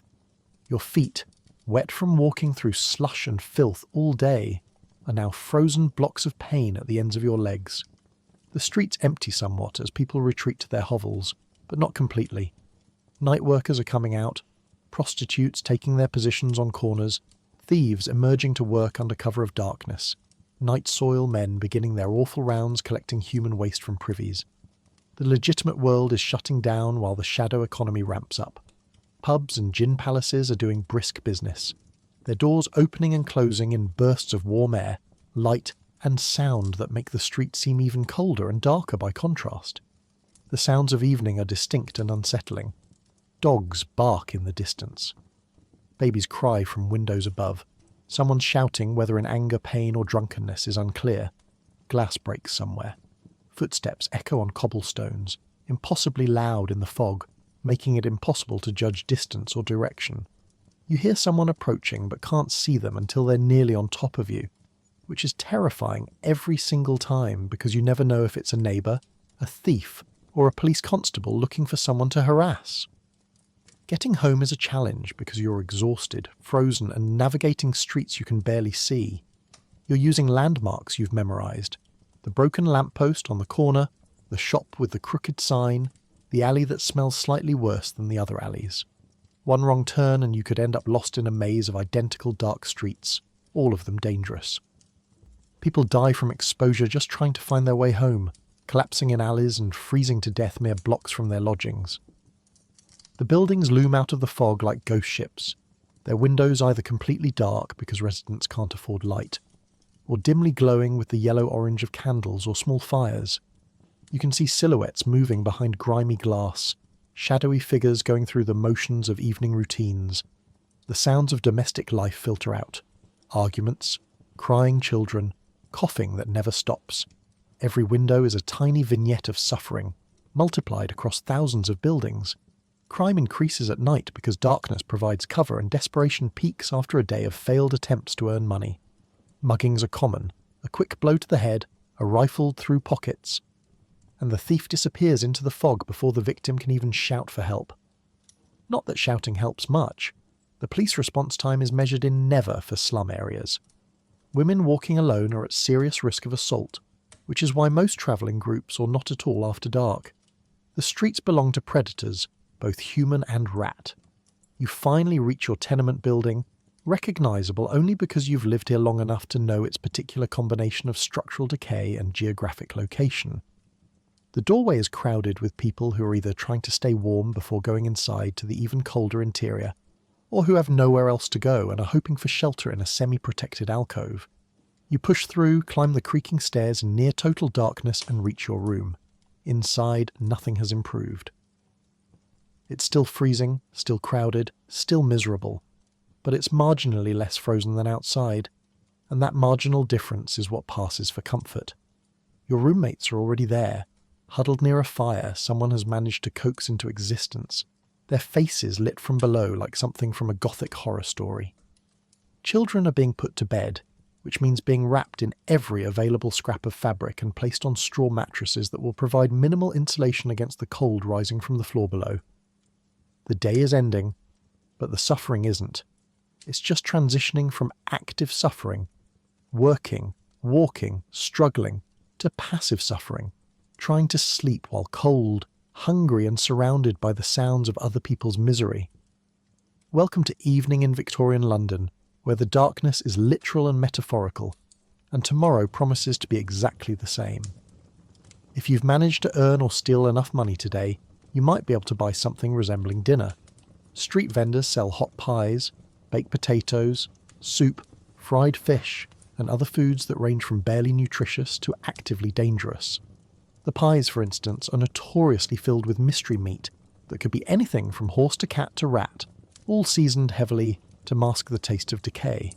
You've scraped together 4p from today's earnings, which means dinner is possible but not guaranteed to be satisfying or safe. The street food vendors are still operating despite the cold and darkness, their carts lit by oil lamps that cast flickering light on their dubious offerings. The smell of cooking food, any food, is almost overwhelming after a day of hunger, and your stomach is making demands your wallet can barely meet. The fried fish seller is doing steady business, pulling pieces of unidentifiable fish from boiling oil and wrapping them in newspaper. The fish is cheap because it's the bits that proper fishmongers can't sell. Heads, tails, organs, and pieces that might have been sitting around for a few days too long. It's been fried into oblivion, cooked until it's crispy and brown, which has the dual benefit of making it taste better and killing most of the dangerous bacteria. Most, not all. You buy a portion for 2p and eat it immediately, the hot grease burning your mouth but warming your insides, the taste mostly oil and salt with a vague suggestion of fish underneath. The pie sellers are everywhere. their carts stacked with small meat pies that promise heartiness and deliver mystery. The crusts are thick and tough, designed to hold together rather than taste good, baked until they're nearly indestructible. The filling is brown, gravy-heavy, and contains chunks of something that was once an animal, though which animal is anyone's guess. The vendors will swear it's beef or mutton, but rumours circulate constantly about cats going missing near pie shops, about dead horses being butchered in back alleys, about rats being trapped and sold as small game. You've learned not to ask questions and not to think too hard about what you're eating. Protein is protein, and if it's been cooked thoroughly enough, it probably won't kill you immediately. The potato sellers offer the safest option, but also the blandest. A baked potato for a penny, larger if you pay tuppence, served with a scraping of butter if you're willing to pay an extra halfpenny. You watch people buying them, juggling the hot potatoes from hand to hand, using them first as hand warmers and then as food. It's practical, warmth that you can eventually eat.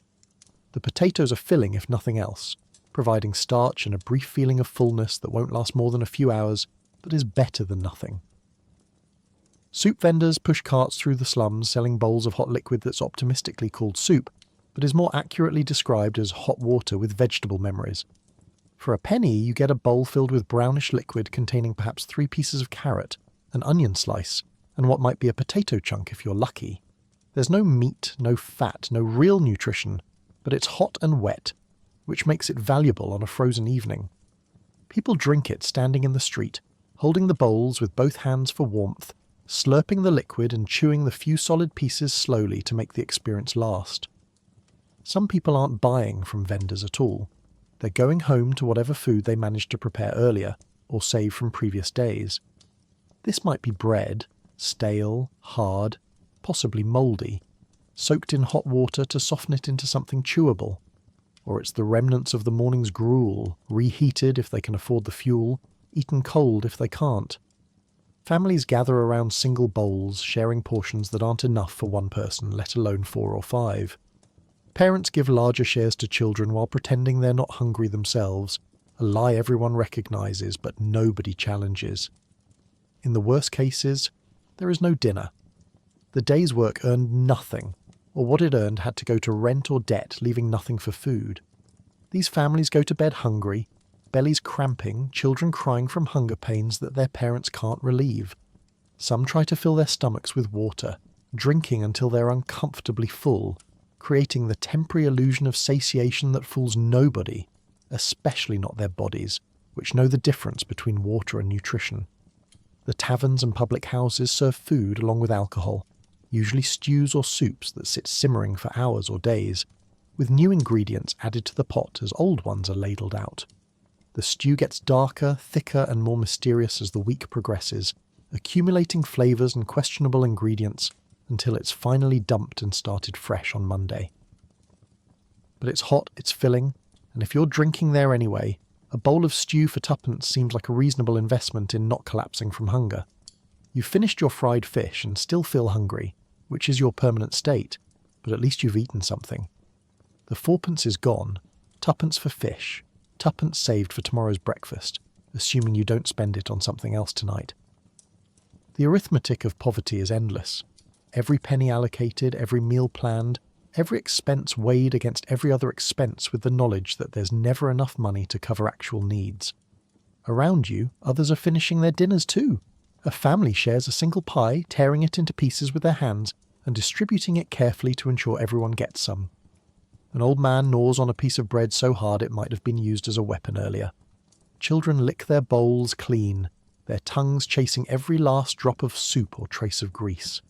Welcome to dinner in Victorian London, where eating is a generous description for consuming whatever you can afford that probably won't kill you, and full is a feeling you remember from childhood but haven't experienced in years.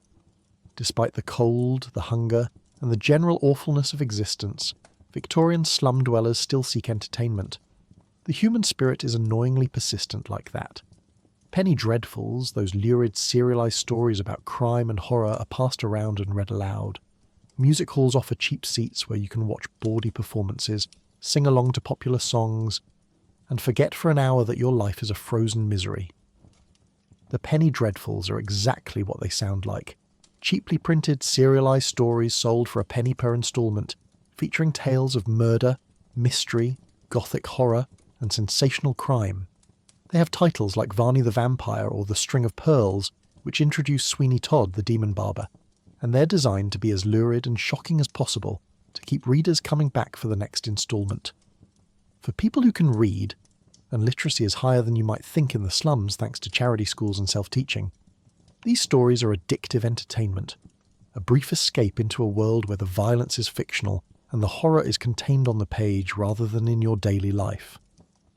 The penny dreadfuls get passed around until they're literally falling apart, read by candlelight in crowded rooms, with literate family members reading aloud to those who can't read themselves. Children are particularly enthralled by these stories, though they're absolutely not appropriate for children, filled with graphic violence, sexual innuendo, and terrifying imagery. But appropriate is a luxury concept, and parents are usually too tired to police their children's reading material. Besides, after spending the day watching actual violence and horror in the streets, fictional murder seems almost quaint. The music halls are the main source of live entertainment for the working class, offering a wild mix of comedy, music, dance, acrobatics, and borderline obscene performances that would scandalise the middle classes but delight slum audiences. For 3p or 6p you can get into the gallery, the cheap seats at the top where the view is terrible, but the atmosphere is electric. The halls are warm, packed with people, and filled with the smell of beer, sweat and tobacco smoke thick enough to choke on. The performers are a mixed bag. Comedians telling jokes about poverty, politics and bodily functions. Singers belting out popular songs that everyone knows the words to. Dancers in increasingly scanty costumes. And novelty acts featuring anything from trained dogs to men who can dislocate their joints. The content is bawdy, irreverent, and often politically subversive in ways that go over the heads of authorities, but land perfectly with working-class audiences. Songs mock the wealthy, celebrate drinking and romance, and tell stories of ordinary people outwitting their supposed betters. The audience participation is what makes music halls special. People don't sit quietly. They sing along, shout encouragement or insults at performers, throw things, hopefully coins for performers they like, vegetables for ones they don't, and generally treat the whole experience as interactive entertainment. It's chaotic, loud, and genuinely fun. One of the few times slum dwellers can let loose without judgment or consequence. You're not just watching entertainment, you're part of it, and that collective energy is intoxicating in a way that has nothing to do with the beer you're drinking. Street entertainment is free and constant. Buskers set up on corners playing fiddles, accordions, or penny whistles, hoping for coins from passers-by. Some are talented musicians fallen on hard times. Others are enthusiastic amateurs whose enthusiasm exceeds their ability, but who perform anyway because a few pennies from busking beat starvation. Puppet shows entertain children, with Punch and Judy performing their violent slapstick routines that somehow never get old despite being completely predictable. Gambling is a major form of entertainment, though calling it entertainment is generous when it's also a way people lose money they desperately need. Card games, dice games, bare-knuckle boxing matches, rat-baiting competitions where terriers are timed killing rats in a pit. Anything people can bet on becomes a spectator sport. The gambling dens are smoky, crowded rooms where men, mostly men, risk their wages on games that are often rigged, hoping that this time luck will favour them and they'll win enough to change their circumstances. Spoiler, they won't. But hope is a powerful drug. Drinking establishments double as social clubs where people gather not just to drink but to talk, gossip, argue and connect with others. The pub is where you hear news, both factual and rumour. It's where political discussions happen, where revolutionary ideas are shared in whispers, where community bonds are formed and maintained. For the price of a pint, you buy not just alcohol but admission to a social space, and in a world where your home is a crowded, miserable room, that social space is valuable. Children create their own entertainment with nothing. They play games with sticks, stones and hoops. They make up elaborate fantasy games where they pretend to be people who aren't cold and starving. They sing songs learned from adults or invented themselves. Their capacity for finding joy in nothing is both heartbreaking and inspiring. They're living in conditions that would break most adults, yet they still laugh, still play, still find moments of childhood, even when childhood is supposed to be impossible. Some entertainment is darker. Public hangings draw enormous crowds who treat executions as spectator events, packing into viewing areas to watch people die. It's grim and says troubling things about society, but it's also free entertainment, and in the economy of poverty, free matters more than appropriate. The crowds are festive, vendors sell food, and people discuss the condemned's crimes like they're analysing a theatrical performance. Welcome to entertainment in Victorian London, where fun is whatever distracts you from the fact that you're cold, hungry, and probably dying slowly, and where the human need for joy persists, even when joy has no logical reason to exist. Sunday brings a different kind of obligation: church. For slum dwellers, religion is complicated. On one hand, churches offer the only real charity available: soup kitchens, used clothing, occasional coal for heating. On the other hand, the sermons often blame the poor for their own poverty, suggesting that if you were more moral, more hard-working, more God-fearing, you wouldn't be living in a frozen death trap-eating rat-adjacent pie. The church attendance is mandatory in the sense that nothing is technically forcing you to go, but the social and practical consequences of not going make it effectively required. The parish church keeps track of who attends and who doesn't, and being known as someone who skips services can affect your access to charity, your reputation in the community, and even your employment prospects. Good Christian character is often a requirement for jobs, and employers ask local priests for references. So even if you'd rather sleep in on your one day off, you drag yourself to church because not going has consequences you can't afford. The churches themselves are marginally warmer than your tenement, which is honestly a significant part of their appeal. They're large stone buildings that retain some heat from the bodies packed inside, and sitting on a wooden pew surrounded by other people provides more warmth than you'd get alone at home. Some people come to church primarily for the heating, treating it as a warming station that happens to include religious content. They're not listening to the sermon, they're just grateful to be somewhere that isn't actively trying to freeze them to death. The sermons are a mixed bag of genuine spiritual guidance and Victorian moralising that ranges from tone-deaf to actively insulting. Ministers preach about the dignity of poverty, suggesting that being poor is actually a spiritual advantage because it's easier for a camel to pass through the eye of a needle than for a rich man to enter heaven. This is supposed to be comforting. Congratulations, boys. Your suffering has spiritual value, but it rings hollow when the minister giving this sermon is well-fed, warmly dressed, and living in a comfortable vicarage while you're literally dying from malnutrition and exposure. The concept of the deserving poor versus the undeserving poor permeates religious charity. Churches will help you if they deem you morally worthy. If you're sober, attend services regularly, demonstrate appropriate gratitude, and generally behave like a properly humble poor person. But if you're seen drinking, if you miss services, if you show any sign of not being sufficiently grateful or pious, charity evaporates. The message is clear: we'll help you survive, but only if you perform poverty in the way we approve of. The charity work churches do is genuinely helpful, despite the condescension that accompanies it.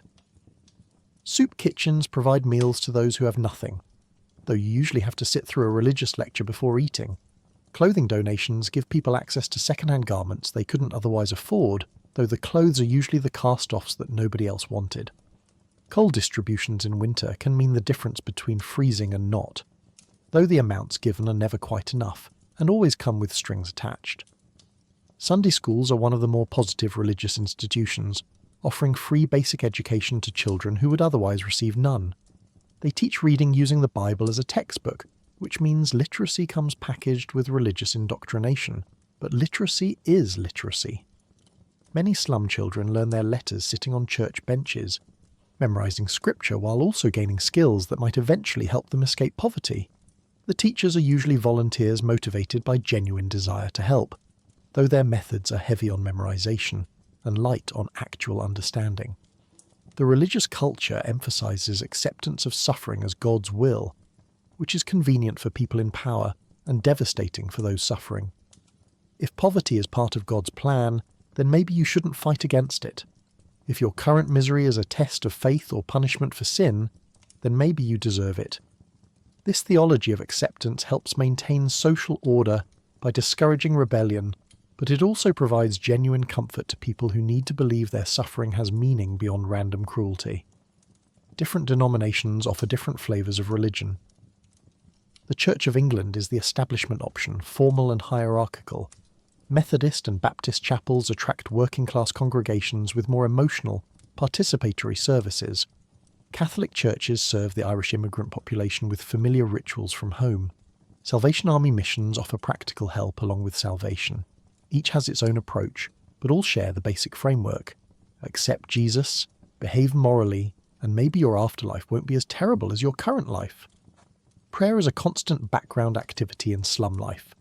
People pray before meals, before sleep, when sick, when scared, when desperate. Prayer costs nothing and offers the possibility of divine intervention, which is appealing when human intervention is non-existent. Whether anyone's listening is unknowable, but the act of praying provides psychological comfort, a feeling that you're doing something rather than passively accepting suffering. Religious holidays provide brief breaks from grinding poverty.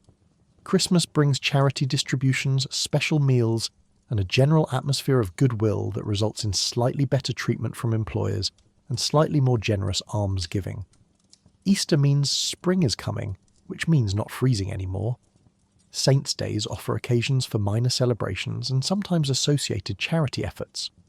Some people find genuine spiritual fulfillment in religion, a deep personal faith that sustains them through hardship. Others go through the motions, treating church as a social obligation and charity access point, rather than genuine spiritual practice. Most fall somewhere between believing enough to find comfort but skeptical enough to recognise that religion isn't actually solving their material problems.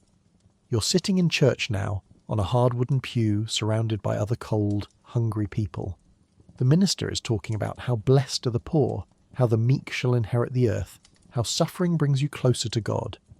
You're trying to decide if you believe any of it, or if you're just here because afterward they're distributing bread to the needy, and you qualify as definitely needy. Welcome to religion in Victorian slums, where faith is part genuine belief, part survival strategy, and part the only game in town when you need help and have nowhere else to turn. Eventually, probably sooner rather than later, you get sick. Really sick. The combination of the malnutrition, exposure, overwork, toxic air, contaminated water, and close quarters with diseased people means illness is inevitable. You wake up one morning with a fever or a cough, or pains in your chest, and you know this could be it. Because in Victorian slums, there's no such thing as a simple cold.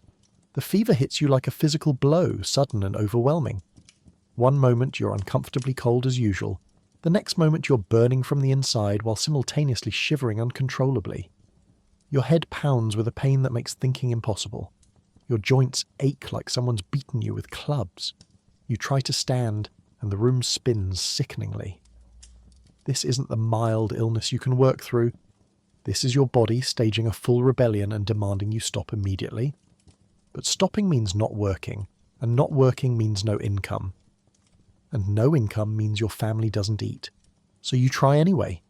You drag yourself upright, pull on your frozen clothes, and attempt to make it to work. You make it as far as the stairwell before your legs give out and you collapse against the wall, sweating and shaking. Your body has made its decision. You're not working today. Maybe not tomorrow either. The question now is whether you'll recover, or whether this is the illness that finally kills you. Your roommates are sympathetic, but also terrified. They can see you're sick, which means they're probably next, because contagion spreads through cramped quarters like fire through dry wood. Some people immediately distance themselves, moving to the far side of the room and avoiding contact. Others, usually family members, reluctantly help you back to your corner where you collapse onto your straw mattress and begin the process of either recovering or dying. There's no doctor coming. Doctors cost money, and even if you had money, most doctors won't come to slum areas because they view the poor as lost causes and the neighbourhoods as disease-ridden death traps. The few doctors who do work in poor areas are overwhelmed, underfunded, and often just as likely to kill you with their treatments as the disease itself. Bloodletting, purging, mercury, arsenic. Victorian medicine has a lot of confidence and very little actual effectiveness. Instead, you get folk remedies passed down through generations, treatments that range from probably harmless to actively making things worse. Someone brings you a poultice made from bread and milk, pressing it against your chest where the pain is worst. Someone else makes you drink a tea brewed from herbs that taste like punishment and probably do nothing except make you vomit, which they interpret as getting the poison out rather than this tea is toxic.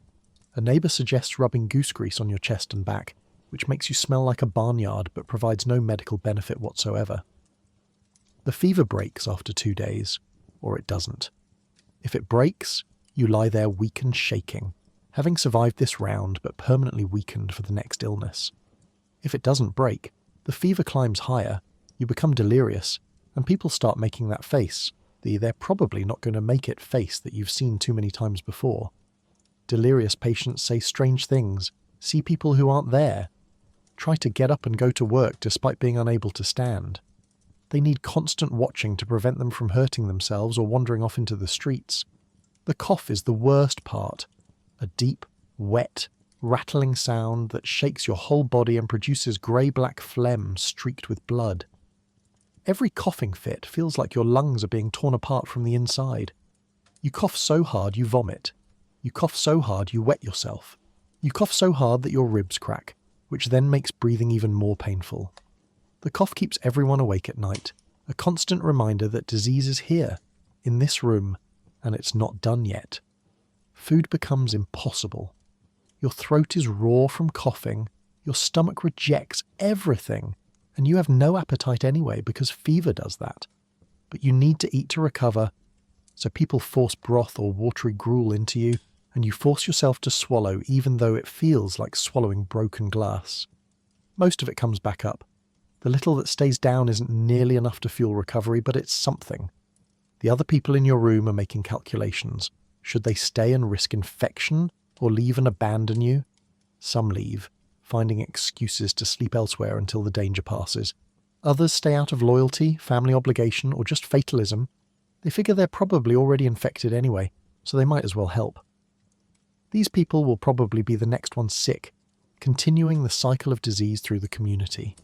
Days blur together. You drift in and out of consciousness, aware of people moving around you, voices that sound distant and distorted. Someone's washing your face with a cold cloth. Someone's trying to make you drink something.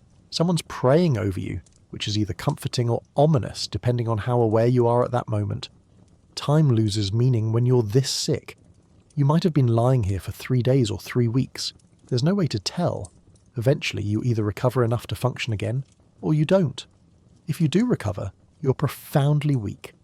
Having lost weight, you couldn't afford to lose and damage to lungs or other organs that you'll carry forever. You'll need to return to work immediately despite being barely able to stand, because rent still comes due, and hunger doesn't wait for recovery. If you don't recover, you become another statistic. Another slum death recorded in parish registers with a cause of death like fever or consumption that tells future historians very little about what actually killed you. Your body, already weakened by years of malnutrition and exposure, isn't designed to withstand serious illness. You have no reserves, no safety margin. Every illness is potentially fatal because you're always operating at the edge of survival. A middle-class person might shake off this same illness with a week of bed rest and good food. You might not shake it off at all. Welcome to being sick in Victorian London, where illness is inevitable, treatment is medieval, and recovery is more about luck than medical intervention. Try not to cough on anyone, though in these quarters it's already too late for that. Very occasionally, against all odds, something good happens. Maybe you find a whole shilling in the street. Maybe the sun comes out for an hour and you actually feel warm. Maybe someone gives you a meat pie that's only mostly questionable. Maybe you laugh at something, genuinely laugh, and for just a moment forget that you're cold, hungry, and probably not going to live past 40. Today is one of those days. You woke up and your body hurts slightly less than usual. The fog lifted by mid-morning, revealing actual sunlight. Weak winter sunlight, but sunlight nonetheless. And then, incredibly, you got work at the docks on your first try, which never happens. The foreman pointed at you immediately, and you spent the day doing backbreaking labour that somehow felt less soul-crushing than usual, probably because you knew you'd actually have money at the end of it. By afternoon, you'd earned a full 2 shillings, which is double what you usually make on a good day. 2 whole shillings. You stood there holding the coins, feeling their weight in your palm, and for a brief moment experienced something you'd almost forgotten. Optimism. Not the naive optimism of childhood, but the hard-won, cautious optimism of someone who's learned not to trust good fortune, but can't help feeling a tiny spark of hope anyway. You used some of the money practically. Bought a real dinner, not street scraps but an actual meal from a pub. A bowl of stew that was hot, thick, and contained identifiable vegetables and chunks of meat that probably came from an actual farm animal. You ate slowly, savouring every bite, making it last as long as possible. The warmth spread through your body, and for the first time in weeks, you felt genuinely full. Not just no longer actively starving, but actually, properly full. Your stomach stopped cramping. The constant gnawing hunger that's been your companion for so long went quiet. And then something even more unlikely happened. You bought your children a treat. A bag of roasted chestnuts from a street vendor, still warm, fragrant with that distinctive nutty smell. You brought them home and watched your children's faces light up with genuine joy, the kind of pure, uncomplicated happiness that children can still access even when life is terrible. They split the chestnuts carefully, making sure everyone got equal shares, eating them slowly to make the experience last. Your youngest laughed, actually laughed, while trying to peel the shells, and the sound was so unexpected and beautiful that you felt your throat tighten. The evening was mild by Victorian winter standards, which means merely cold rather than life-threateningly frozen. You sat outside your building with neighbours, not because it was pleasant, but because it was tolerable, and after months of it being intolerable, tolerable felt like luxury. Someone had a bottle of ale they were sharing. Someone else told a joke that was actually funny rather than just desperately trying to be funny. People laughed together, a real communal moment of lightness that had nothing to do with gin or desperation, and everything to do with humans connecting over something other than shared misery. A street musician set up nearby, playing fiddle with genuine skill rather than the desperate soaring of someone who doesn't know how to play but needs the pennies. The music was actually pleasant, a lively tune that made a few children dance in the street, their movements clumsy and joyful.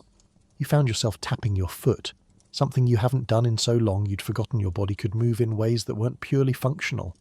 Someone started singing along, then others joined in, and suddenly there was an impromptu concert happening in your miserable slum street, voices rising together in a song everyone knew. You joined in, your voice rusty from disuse, and felt connected to something larger than your individual struggle. For these few minutes, you weren't alone in your suffering. You were part of a community, people who understood each other's pain but could still find moments of beauty amid the horror. The sun set, as it always does. But tonight the sunset was actually visible through a break in the clouds, streaks of orange and pink across the grey London sky. You stood there watching it, something you never do because sunsets don't feed children or pay rent. But tonight you watched anyway.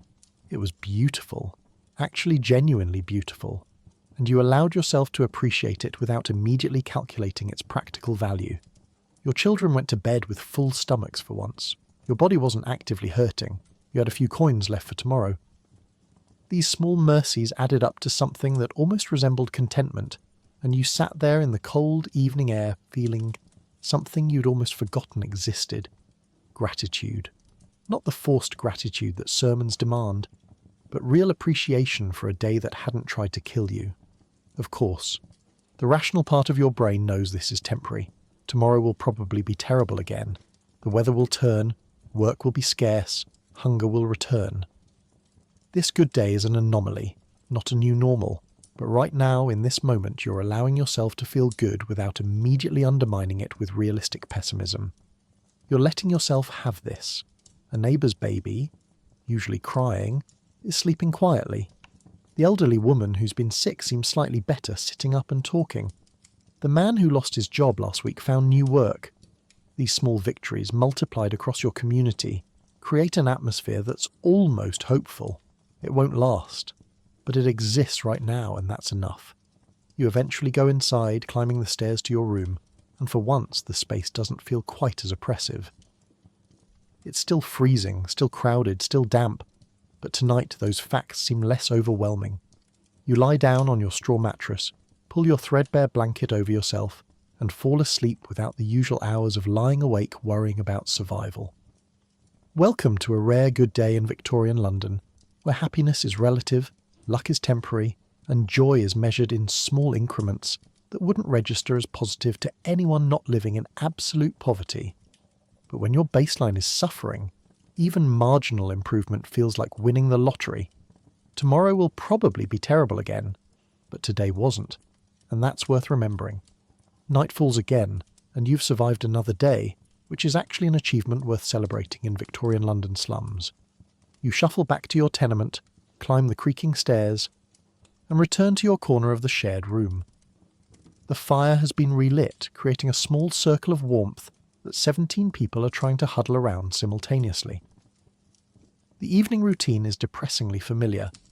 You remove your outer layers, coat, scarf, whatever additional rags you've wrapped around yourself, but you keep most of your clothes on because undressing means exposing yourself to the cold, and the cold is always waiting.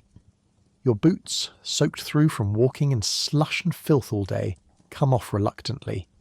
Your feet are wrinkled, grey, and smell like decay, but they're still attached and mostly functional, which counts as a win.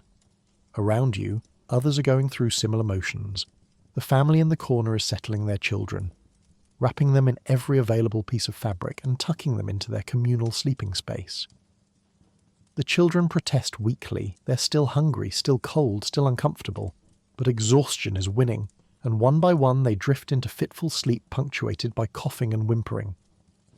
Their mother sits nearby, not sleeping yet, watching them with an expression that's part love, part despair, wondering how much longer she can keep them alive. The old woman who was barely alive this morning is still here, still breathing, which is surprising and vaguely encouraging. She's huddled under a blanket that's more holes than fabric, muttering to herself, possibly praying, possibly just talking to people who aren't there anymore.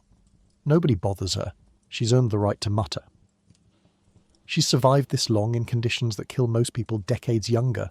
Someone's brought home a small amount of coal, probably stolen from a barge or scavenged from a rail yard, and it's being added to the fire with the careful deliberation of someone handling diamonds. Each piece is placed precisely to maximise heat while minimising consumption. The coal will last maybe 2 hours if they're careful, providing a brief window of almost warmth before the fire dies back down to embers and everyone has to survive on body heat alone. Conversations are sparse and quiet.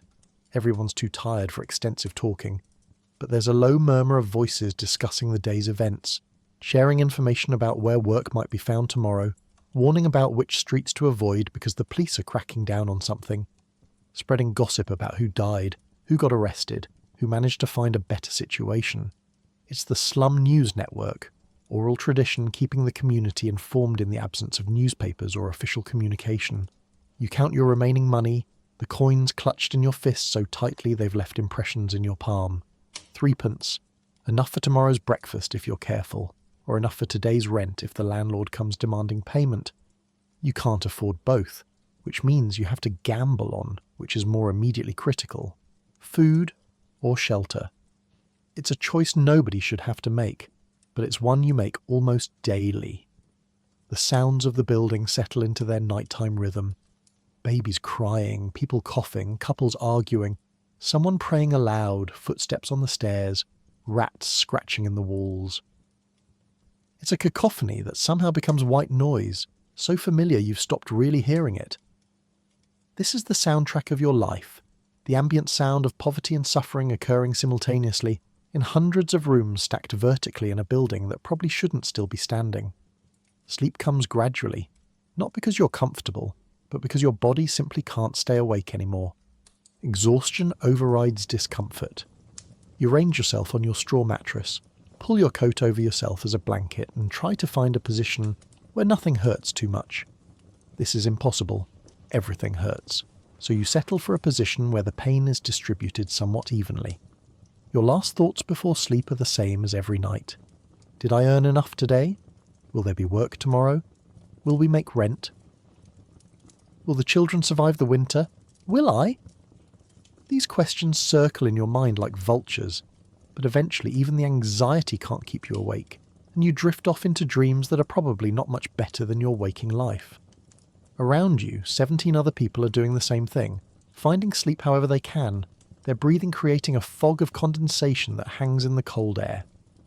Bodies shift and adjust throughout the night as people try to find warmth, leading to an unconscious choreography of survival where everyone instinctively moves toward heat sources and away from drafts. The fire dies down to embers, then to ash. The temperature drops further. Someone gets up to use the chamber pot, their movement waking several others who then also need to go, creating a brief period of shuffling and muttering before everyone settles again. The elderly woman's breathing rattles ominously, and you wonder if she'll make it to morning. Many nights someone doesn't. Outside, the city never fully sleeps. You can hear carriages in the distance, police whistles, the occasional shout. London continues its business even in the dead of night, indifferent to the thousands of people trying to survive just one more night in conditions that would kill most people from more comfortable backgrounds within days. But you're not most people. You're a Victorian slum dweller, which means you've developed a kind of resilience that's part physical adaptation, part psychological shutdown, and part sheer stubborn refusal to die. You've survived today. You'll try to survive tomorrow. That's as far ahead as you can plan, as far as your mental energy allows.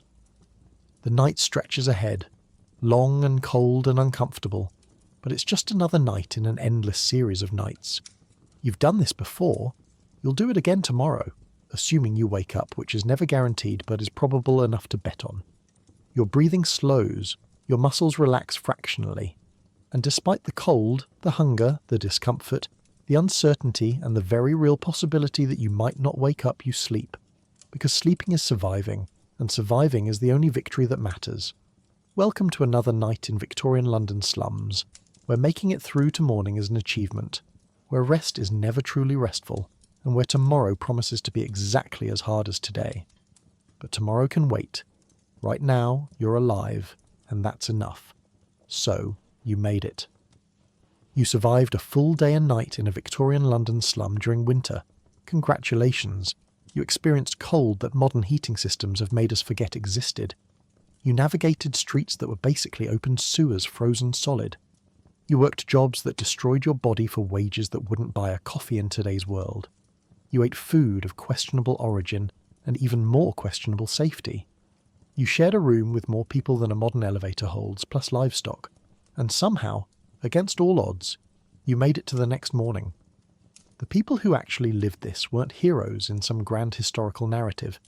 They were just ordinary humans trying to survive in conditions that were designed, either through malice or indifference, to kill them. They woke up every day not knowing if they'd eat. They went to work not knowing if they'd be injured or paid. They went to sleep not knowing if they'd wake up. And yet they persisted generation after generation with a resilience that's almost incomprehensible to us now. They didn't just survive, though. They laughed. They loved. They raised children and told stories and sang songs and found moments of joy in circumstances that had no logical reason to produce joy. They built communities in the ruins. They helped neighbours even when they had nothing to give.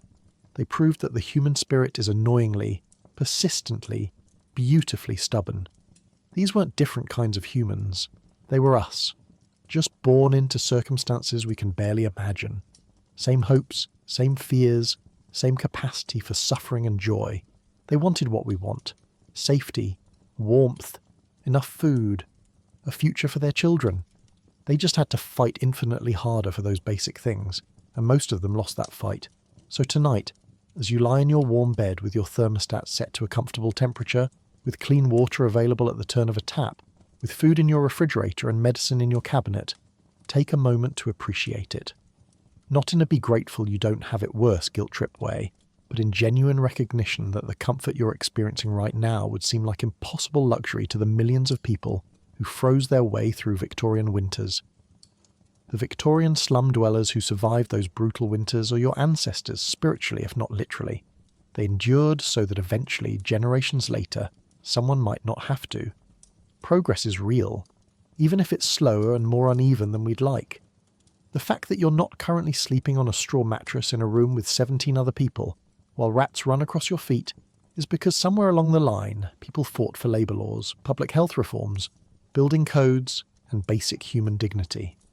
Their suffering wasn't noble or romantic. It was just suffering, but their persistence, their stubborn refusal to let impossible conditions completely destroy them, that was remarkable.